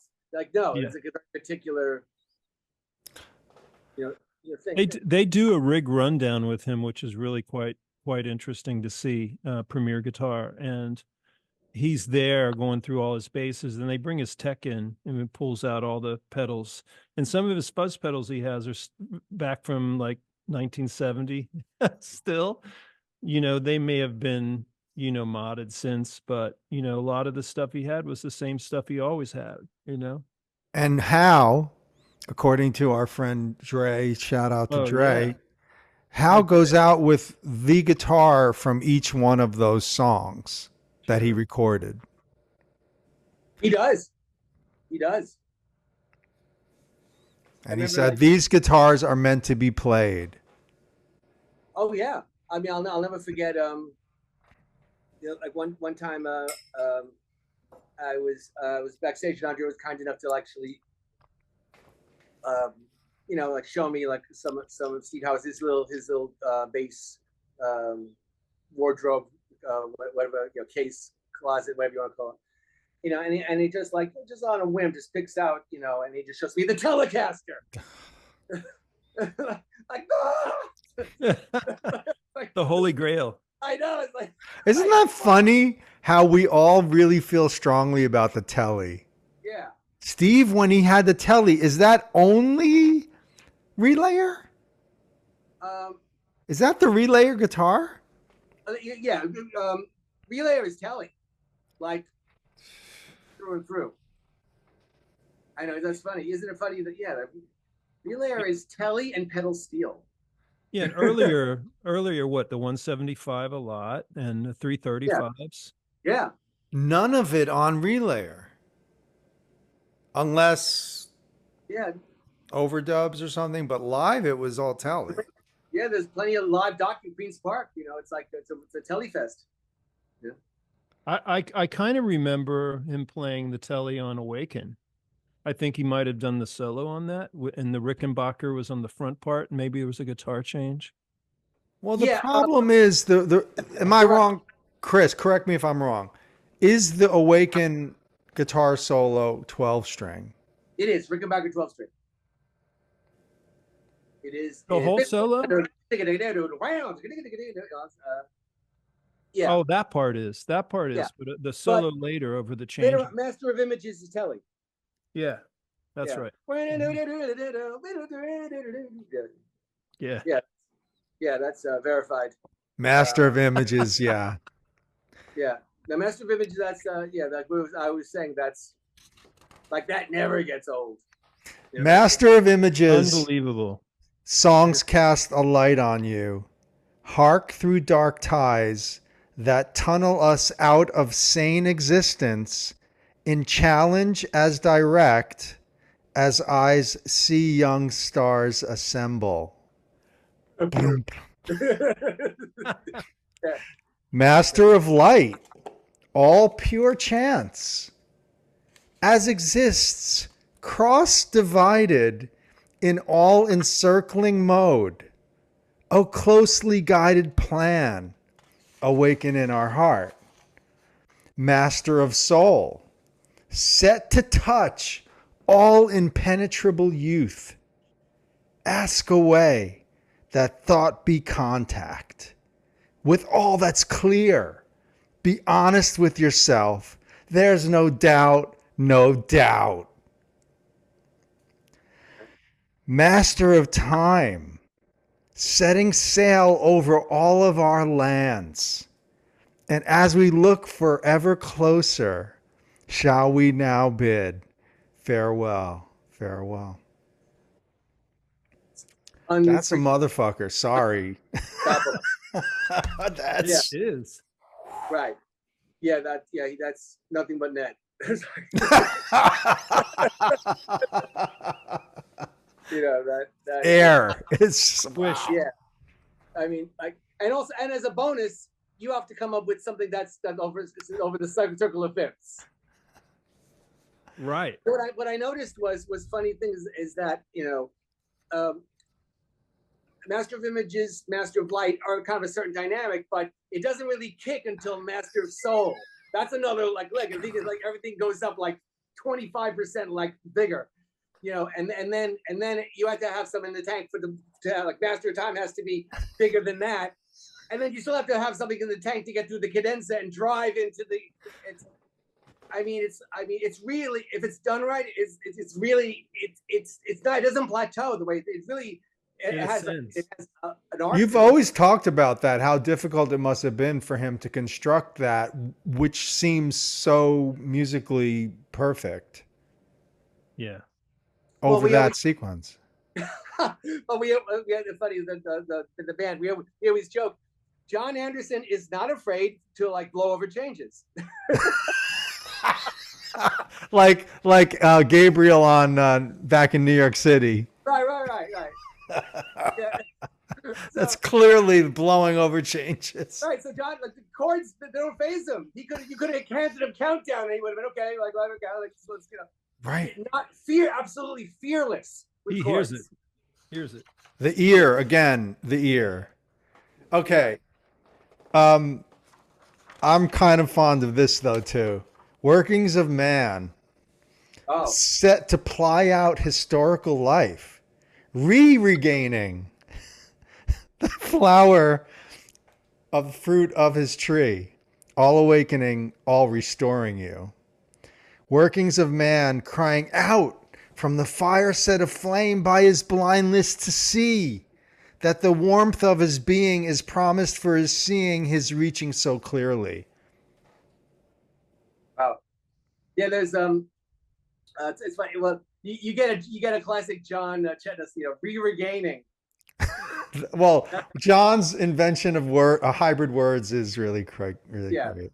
That's Getting over Now- overhanging trees. Now, yeah, right. Yes, indeed. High the moment, carry on. Okay, Right. so then workings of man here, and I like the idea that there's again three, and then there's four masters. But okay, so workings of man driven far from the path, Yeah. re-released inhibitions. No, that's hard. Re-released in inhibitions, so that all is left for you. All is left for you. All is left for you. All is Now. for you now. Now, though. Now. And Squire, that was his bass part. Yeah. Now it's the melody. Right. Right, which is again like the McCartney thing, where like it's like the bass can join in. The bass can, the kind of the idea of like this. Oh, this structure exists up here. I have to join them, or not. I mean, well, that's why. Hence the genius of the bass pedal thing with him like way up in the neck, and Right. like again going back to the whole polyphonic bass thing. Well, and also that I will say always Squire heard top to bottom, bottom to top. Mm-hmm. So that means he hears middle. So that means that he knows what tenor is. He knows what's in alto range. He knows what's in the soprano range. He knows what's in sopranino range. That's pretty heavy because he's like, well, I'm bass. Bass goes really low, but there's all this other room. There's baritone. Right. What else? What's happening in Tenorland? I really feel that he as a composer just has that ear that we all strive for, which is top to bottom, bottom to top. Yeah. Like it's like SATTBB, Very much so. Yeah. I mean, yeah. these kinds of things that he did on bass, like if you're a keyboard player, they totally make sense. But I was, started as a guitar player, and I'd be like figuring it out. I'm like, why is he playing this note? Oh, that's the third of the bass, or that's the fifth, or this is the leading tone going to the next chord. Yeah. And he just did that. He just composed the perfect bass lines in all these songs. They're just incredible. But and it's funny, and also the I mean, it's very constructed, but they're like the knowledge of all the tensions, like I mean, Awaken's a great example, but I think the high watermark for that has to be the To Be Over thing. Mm.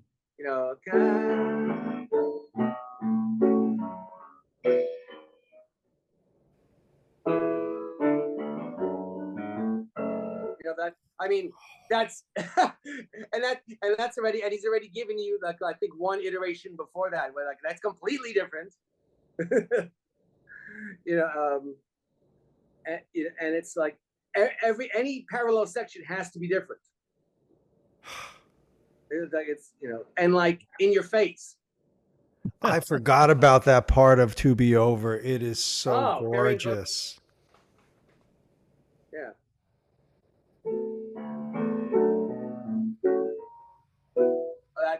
That's killing. I'm surprised I haven't gotten fired yet. I'm guilty of like kind of like bouncing that off John and the sound checks and stuff. But you also get what you get in several cases. I think it's in release. It's in a few places where the lyrics force them to add extra beats. Probably right. Oh yeah, right? in release it. To get everything in. Yeah, that was first. Simple to lose, and the void sounds up, and the keys calling. Yeah, right. One of those. Yeah. That's because I think also it's such a word, it's such a mouthful in Awakening that I want to read it is beautiful, but how he sings it. Oh yeah. Right. Re-released and re-regaining, and then also the inhibitions. Yeah. Inhibitions. That's not comfortable. But he had to have it. Released in inhibitions, so that right, yeah. It's like right. It's not comfortable at all, but it has to be there. Okay, Kris, I got to talk to you about "Gotta Be There" Camp Isn't There.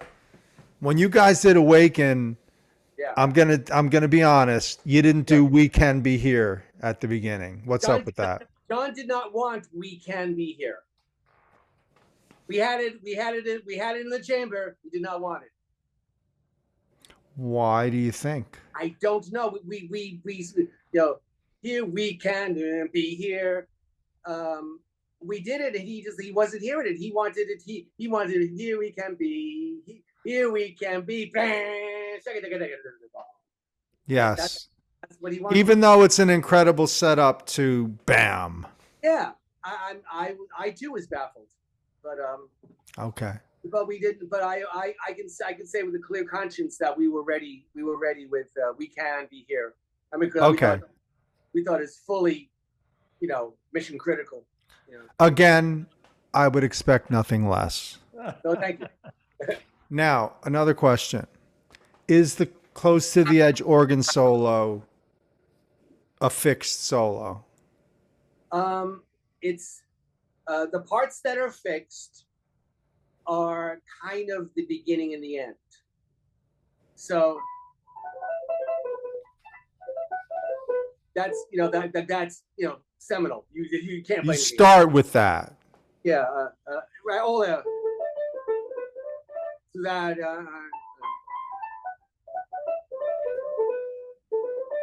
That. And then I do the YES songs.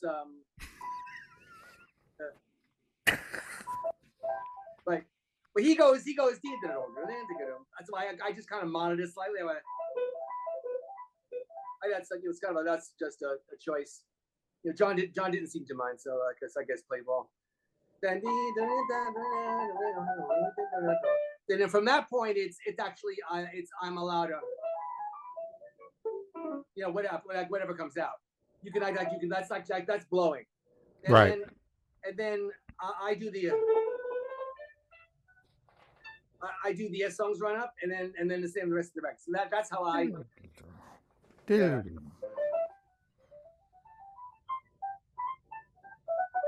Then the rest of it's so it's kind of bookends.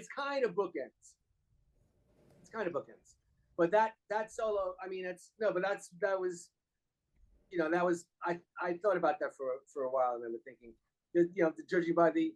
Now, if Rick played it exactly the same way every time, well, then then I would be it would behoove me to learn it exactly. If Rick plays it exactly the same way, I'll play it exactly the same way. If he because he never plays that middle part. This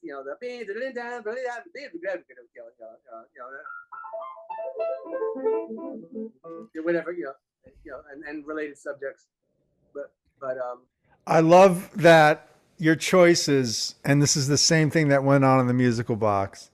All choices must be canon based. Right. Yeah. It's just like I think so, and I. By the way, if you came after me on Trick of the Tail for playing Ratchet during the quiet part of Lover's Leap, or during Lover's Leap, you would crucify me, and I would produce the cassette tape where Bruford played Ratchet. Yeah, or the Ratchet and Entangle, something really uncomfortable like that. Something like that, where it's like, hey, notice me. But the thing about it is, then It you exists. do what you just did. You go, I'm curating, Yeah.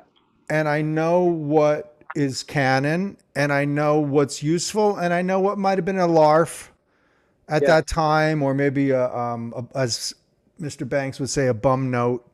Right. Everyone's capable of that. But I think it's interesting because when we talk about repertoire, and you and I have been so ensconced in repertoire for so many years, you do have to come to a process that you're comfortable with, right? For what is your stamp on it, and what is recreation? Or the sense of what Robert Fripp would say, the sense of the appropriate in that moment.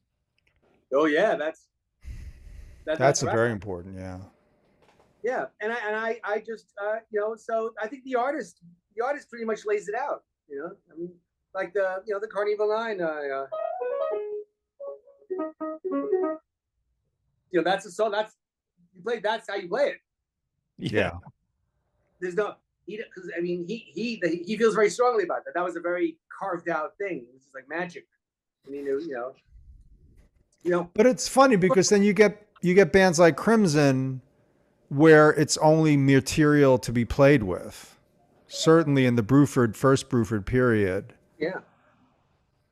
It's so much about reshaping things, except for the songs that were set songs like Lament or Great Deceiver. Right. Fracture. Yeah. I think that was definitely a right, and they get so much out of that. But also you have you have people who are interested in blowing. Not to say that Rick Wakeman isn't interested in blowing, but he has Close to the Edge, Revealing Signs of God.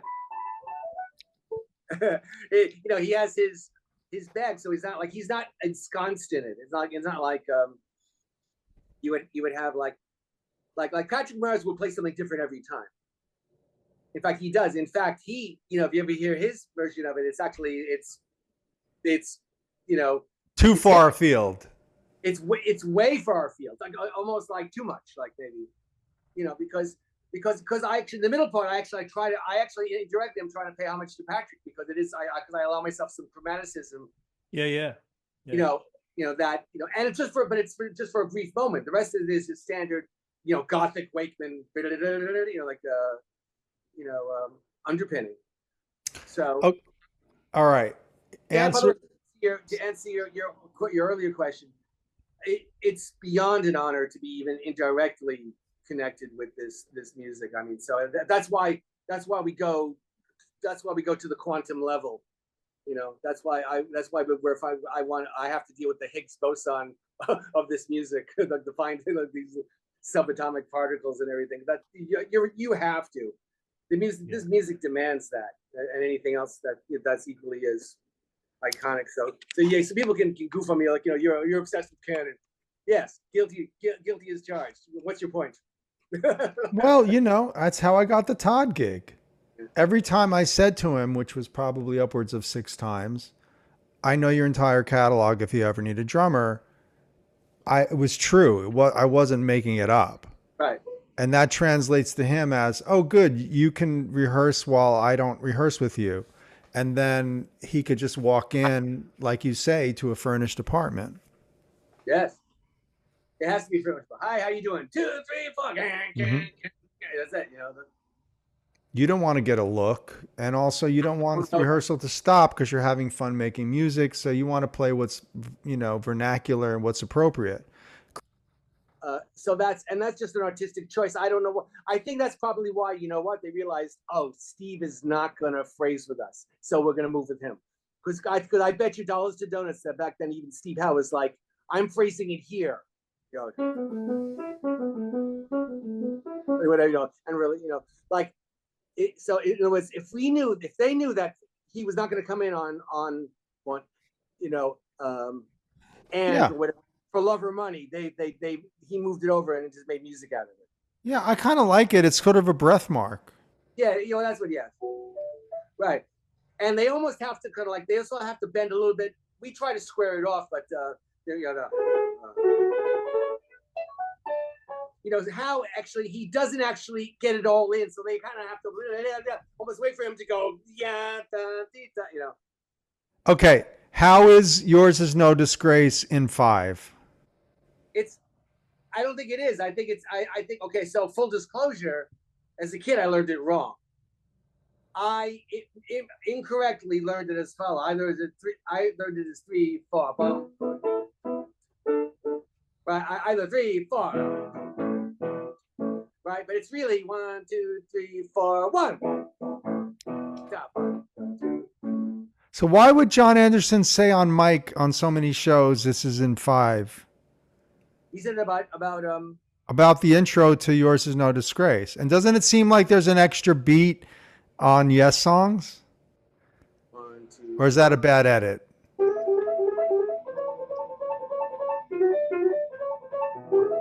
3, 4, 1.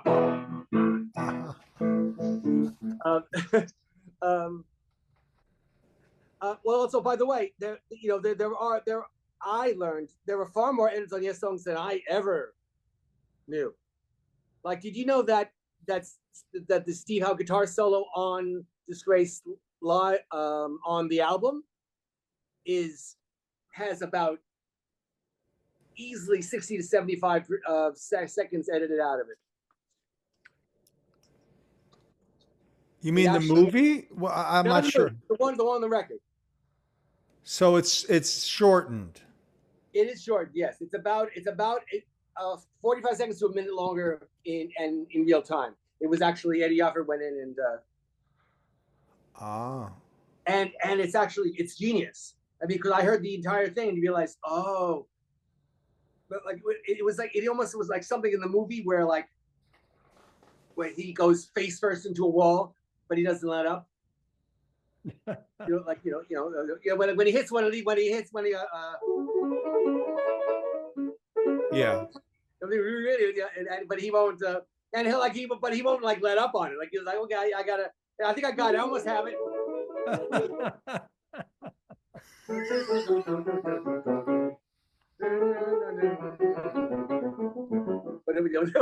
Okay, now so give me the cue out of the Disgrace solo.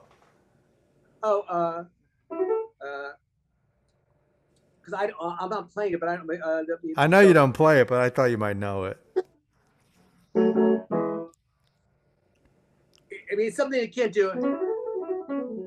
Right. You get two. It's like 2 beat. It's a 2 beat cue. 1, 2, 3, 4. It's a 3 beat cue. Yeah. I mean, it's we try to make it as painless as possible. So it's almost like a bar.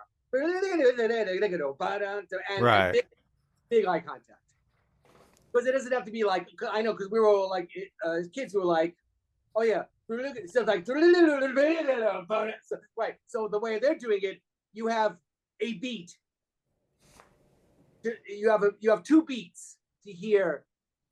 You have 2 beats of music and 1 beat of like eye contact, but it's the most cryptic. But also don't forget, it's coming out of like a solo where like how it's completely stretched out, and he, and so it's like there's no. I wouldn't say actually. By that point, the solo had a shape. So when he was like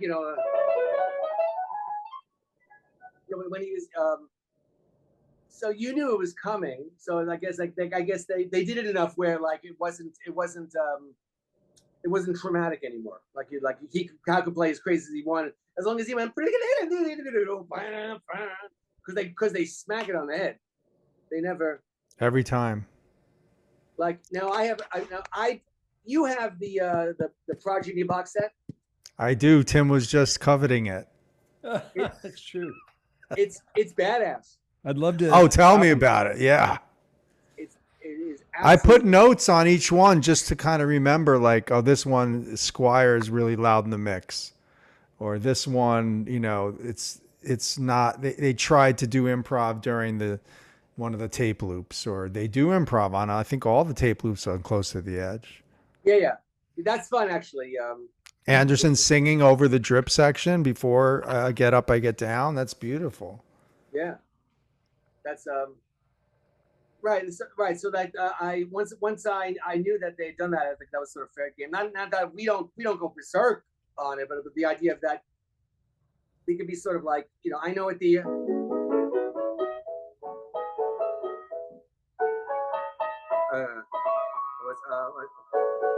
was it what's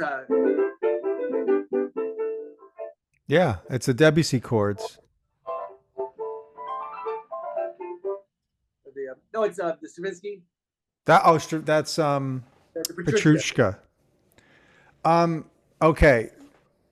I mean, I saw you play it with them, Kris. Yeah. And my son Elias, shout out to his favorite Brand X song.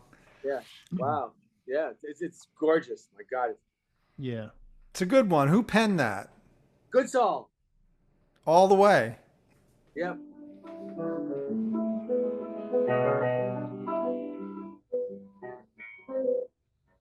I mean, it's a gem. I mean, that's like good. I mean, good. That was like, at his apex. Yeah.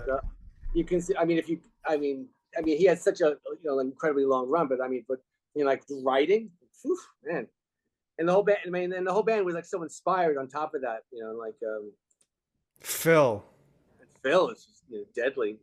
And so this is, that's Phil's happy place. He just devoured this. Just how you have to drum him out. Right? Is that from the rock and roll, that track? Yeah. It most definitely is. That's my favorite record, I think. Rock and roll is a masterpiece. That's it even has a hit single. Honestly, I mean, if you can put, you get that. I love that. That was on the radio when I was a kid. Yeah. Amazing. And he still gets. Now, let's all talk about the man, the myth, the legend, but really just the musical genius of Percy Jones. Oh, Percy was absolutely like the one man wrecking crew that because he was he's arguably, I would say he's on the super short list of, and probably leading that list of fretless players who aren't slavish to Jocko. Absolutely. Well, okay, so we're not even going to go there because the three of us agree, and I don't want to even honor that comparison. Right. If you look at, and I do love fretless bass, if you look at the most important fretless bass players, Tim and I have talked about this. Yeah. Mick Karn, Colin Moulding, right? And then you've got Percy, and each one of them has their own style. Right. And that's what it's about. Yeah. Right. So, I guess the point is that it can be done. Also, it's a polyphonic instrument. Yeah. I don't know. I don't know if Percy invented sliding harmonics, but he is the grand high exalted mystic ruler of sliding harmonics. That's correct. Yeah. Yeah. I mean, who has done that, to that degree, right. It's unmistakable. Yeah. And to the point where it's like, it's not just a gag. It's an orchestral device. So, here at Sun Hello, we just recorded a trio with myself on drum set and percussion, Neil Alexander on keyboards, and Percy Jones on bass. That's great. Awesome. And that'll be out hopefully by the end of the year. We're mixing it. And it was remarkable how over 4 hours, I believe, of playing, never repeated, never ran out of ideas, always contributed, could always support, but could also lead. Sure. Yeah. I find that impact as well. We have so many albums out at this point, live recordings and stuff like that. And because we're playing so many shows, Percy will play certain bass lines, but the music always goes somewhere else every night. But he has certain touchstones that he goes back to. But man, he is just incredible. His bass playing to me is like it's the entire band because you It talked is. about Chris Squire low to high. It's the same with Percy. He's laying out the entire bandwidth, you know, in his bass lines, and you hear the whole thing. It's all there. Right. Like you can, I remember thinking that I sort of like drop out here and it's like, I'm not really listening to anything. I was like, yes, that's great. Yeah, I laid out a lot actually. You know, in a trio setting, you try everything, right? Right. But you lay out and then you just listen to Percy and you go, oh, maybe I shouldn't play for a minute. I should just listen to this. I know. He's so astounding. He really is. Right. He's another in the moment guy. Like it's just like he won't rely on he won't really rely on anything. I mean, I know he has a toolbox, but he doesn't resort to things. He's kind of like if he hears something, I mean, that's one thing we used to have. We used to have before we used to play Ice This Morning part 1 and 2, and we had like Phil Collins. Yeah, Phil, yeah. And we had like, you know, about 2 minutes free up front, you know. And initially I told Percy, I said, play whatever you want. Play whatever you want, I'll follow you. Well, I'll try anyway. I said, you know, that was the goal, because I remember thinking he had so many great ideas. I'm not gonna like, wow, like why should I like put a collar on everybody and drag them along? I'm gonna react to they're playing all the cool shit. Yeah. You know, so I said, just go. I'll make some sound. You go, and we got some of the better takes that way, because like Percy just was like soaring, and luckily I was able to catch him here and there, you know. But that was like far, you know. And then John would hear that, and he'd be like, okay, like even if he like did some big rock riff and like whatever, it was still cool, you know, like so that was a nice. I mean, and that was, you know, that was a useful platform for that, because like why are you if you have a Lamborghini, why are you using it just to go shopping? You know? Like, are you stealing a Metheny quote there? Oh wow! Oh my God! Wow! You know what? You subconsciously took one of my Metheny stories and used it. That's great. It's true. Wow. Yeah. He said that the Shadow and Light Band was like having a Maserati that you drove to the grocery store once a week at 20 miles an hour. Right. And I remember that being like, that's harsh. Yeah. But, you know, it's Brecker, Jocko, Lyle, him, dude, and Don Elias. And you're like, well, yeah. Is he wrong? I can't fault him, because I mean, I know. Joni forever. Oh, sure. Okay. That being said, in that situation, a lot of overqualified gentlemen occupying that, but also they were getting great exposure through that, because this is a high point in her career. So I'm lovingly referring to that. Yeah. I would say that actually Pat was actually was actually like lobbing a softball. I think you could describe that group was like using a ground to air missile to kill a mosquito. Yes. You know, like that was like, are you kidding? Like, well, when they get to Dry Cleaner from Des Moines and Jocko and Brecker go at it. Yeah. They do go at it. Right. Right. I mean, you could almost say Jocko stomps all over Michael on that. You could. Yeah. He was quite capable of not being a tasteful accompanist. Right. Yeah, he could. He was. He was not the self-confidence crisis pup. Yeah. No, he did not suffer. He used to do that with Wayne as well. You know, it was like, oh my goodness. Well, Wayne was the soul of direct musical simplicity and communication, and wow, Wayne Shorter. We lived during Wayne Shorter's time. Hey, Kris, we want to rewind just a second to that band. We mentioned Lyle Mays. How did he affect you as a keyboard player, if he did? Oh, well, you know, like Lyle was like the I used to over in an oversimplifying way call him like the Bill Evans of fusion.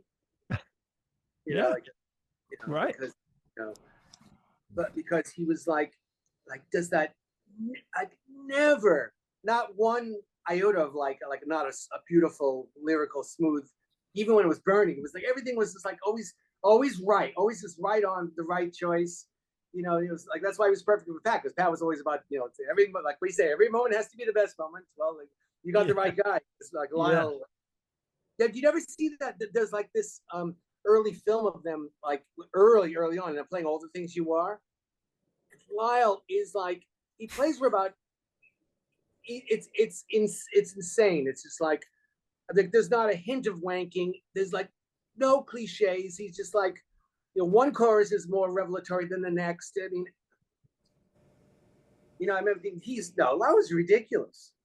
Yeah. Yeah, like, we've been talking about him of late, and listening to Slink, which I think I've laid on you, Kris. Slink from the first solo album, Lyle Mays. Bill Frisell's in that. Billy Drews, Acuna, and Mark Johnson. Yeah. Mark Johnson's on that album. That's right. Right. Wow, Mark Johnson's. He has to play all the left-hand doublings that Lyle plays. I mean, it's like layer it. I know. I mean, I know that texture can be a bit overused, but it's so juicy. It's like such a great. Well, and just the idea of like, when I interviewed Quincy Jones for Yale, he said something very interesting, offhanded, of course, but he's like, we're talking about soundtracks, or we're talking about anything. I don't even remember particularly what it was, but he said, I try to give people 4 to 5 things to listen to at any given moment. That they can. Yeah, that's what they do. They choose. But if you give them 4 things that are interesting, like Weather Report would do, or, anything we're talking with Lyle, certainly Metheny Group, that was high, like what Vi calls high information music. You can say that you could say Metheny Group is a pop band. I won't argue with you and turn my back to you, but I will say this. How many pop bands are harmonically sophisticated, melodically sophisticated on this level that include improvisation and spontaneity, and then have a variety of instrumental music? Mm-hmm. Right. And a chock full of improvisers, like 3 guys in that band at least who could, who could absolutely hold their own as a soloist, even if they're not asked to, like Werdico or something like that. Yeah, and then early on when they had Nana in the band too, that was a ridiculous. Or Pedro Aznar, and when he realizes the vocal. Yeah. I love it. Yeah. First Circle days, I guess it was. And I said this to Steve Morse on the program, and they of course were classmates at Miami with Jocko and Bruce Hornsby and Rod Morgenstein and I forget who else. Hiram Bullock was there, and it's just that, again, certain guys took composing more seriously than others, and certain guys took playing further than others. But you have this moment in time where I said to Morse, you had to find an interesting way to present instrumental music to an audience, right? Yeah. That's a biggie. Yeah. One of the reasons, that's why you get Ken Scott, right? Happy the Man, Mahavishnu, Yeah. And Ken Scott found a way to mix it and make it dynamic and 3-dimensional. It's a big ask. Oh no, it's monumental, because it's like, even back then we think of the audiences as being so open, having so much bandwidth, but they could, that wasn't, you still had to win them over. You still had to, they could tune out just as quickly as and you could, by including beautiful chords that had a lot of reverb on them, you could reach female audience members. And he realized this. And we talked about it. And I don't mind saying it, but I mean, honestly, don't you get a little tired of playing sausage fests at these shows, you know? And then I know I do. But when young people and women start coming to hear this music, as they did in the day, you know, you increase your audience by 52%. Yeah. No, that's true. I mean, we you know, it's almost a meme, you know, like the guys. We've bemoaned this for years, Kris and I, so we won't. Well, yeah. We won't alight there. But hey, you guys, I don't know how long this was, but it was really long and fun. I think it was 2 hours, 2.5. I don't know. I'm thinking, unless I left something out, what did I leave out? Go by category. We should just do this again. Sure, I'd love to. I don't think I've worn out my welcome. We'll continue later. No, it's a pleasure to have you guys for a hang anytime. My pleasure. Yeah. It's really fun to geek out on this stuff, and we'll have to do this in the same room soon, you know. Wow, that'd be like last time when we were ProgStock and had dinner. Oh, let's find a quiet room in ProgStock. Yeah. Right, yeah. Are you around in October, Kris? I think so. Yeah, we could do that. Maybe with catering, maybe. Yeah, with catering. Around. You're not? No, I'm going to be touring with Ursula. Oh, you're not going to ProgStock. Okay. Yeah. I'm still around in the fall. I mean, like, you know. I know Rachel's playing. I don't know what she's planning on doing this time, but what are the dates of ProgStock? What are the dates? Do you know the dates? I don't. Not offhand. October something? Yeah. For sure. Let me just Rutherford. Yeah, the Williams Michael Rutherford. October 18th to 20th, so I'll be gone, unfortunately. Greg, you should interview Michael Rutherford. I really think you should do it. Totally. Yeah. Totally. I ask him why, like, you know. But yeah, I would love to interview Michael Rutherford. It would just be a question of, you know, how that would have to come together. And, you know, I have always wanted to talk to Phil Collins just about drummers. I wish you could, you know. Just to say, hey, man, tell me about Eric Gravatt. Yeah. Hey, Phil. Phil, talk to me about all the different Weather Report drummers. I know you know them all. Dude, that would just be so great, because that's the thing that you'd love to hear Phil talk about right now. Yeah. Maybe give him some happiness in talking about, it's like, okay, what's your favorite Weather Report song? What's your favorite Billy performance? One of the greatest drummers of all times, you know, right? Yeah. And you were gunning for him. I heard the Lamb tapes. I heard the Lamb tour. You're destroying on like all the Brand X stuff. You're destroying on all of the he's destroying on Duke. I mean, look. Everything. Totally. Come on. Mama. Have you tried to get to him? Can you get to him? Yeah, I have tried. You guys, I'll put it out on my own channel tonight. Guys, what did we not touch on that needed to be touched on?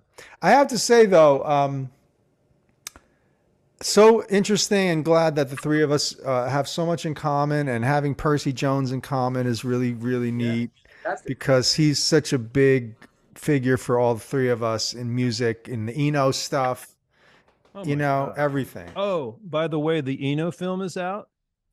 And it's in New York at the Film Forum. You need to go see it before the 25th. And it's incredible. Really great. You went? Yeah, I went last Saturday. Wow.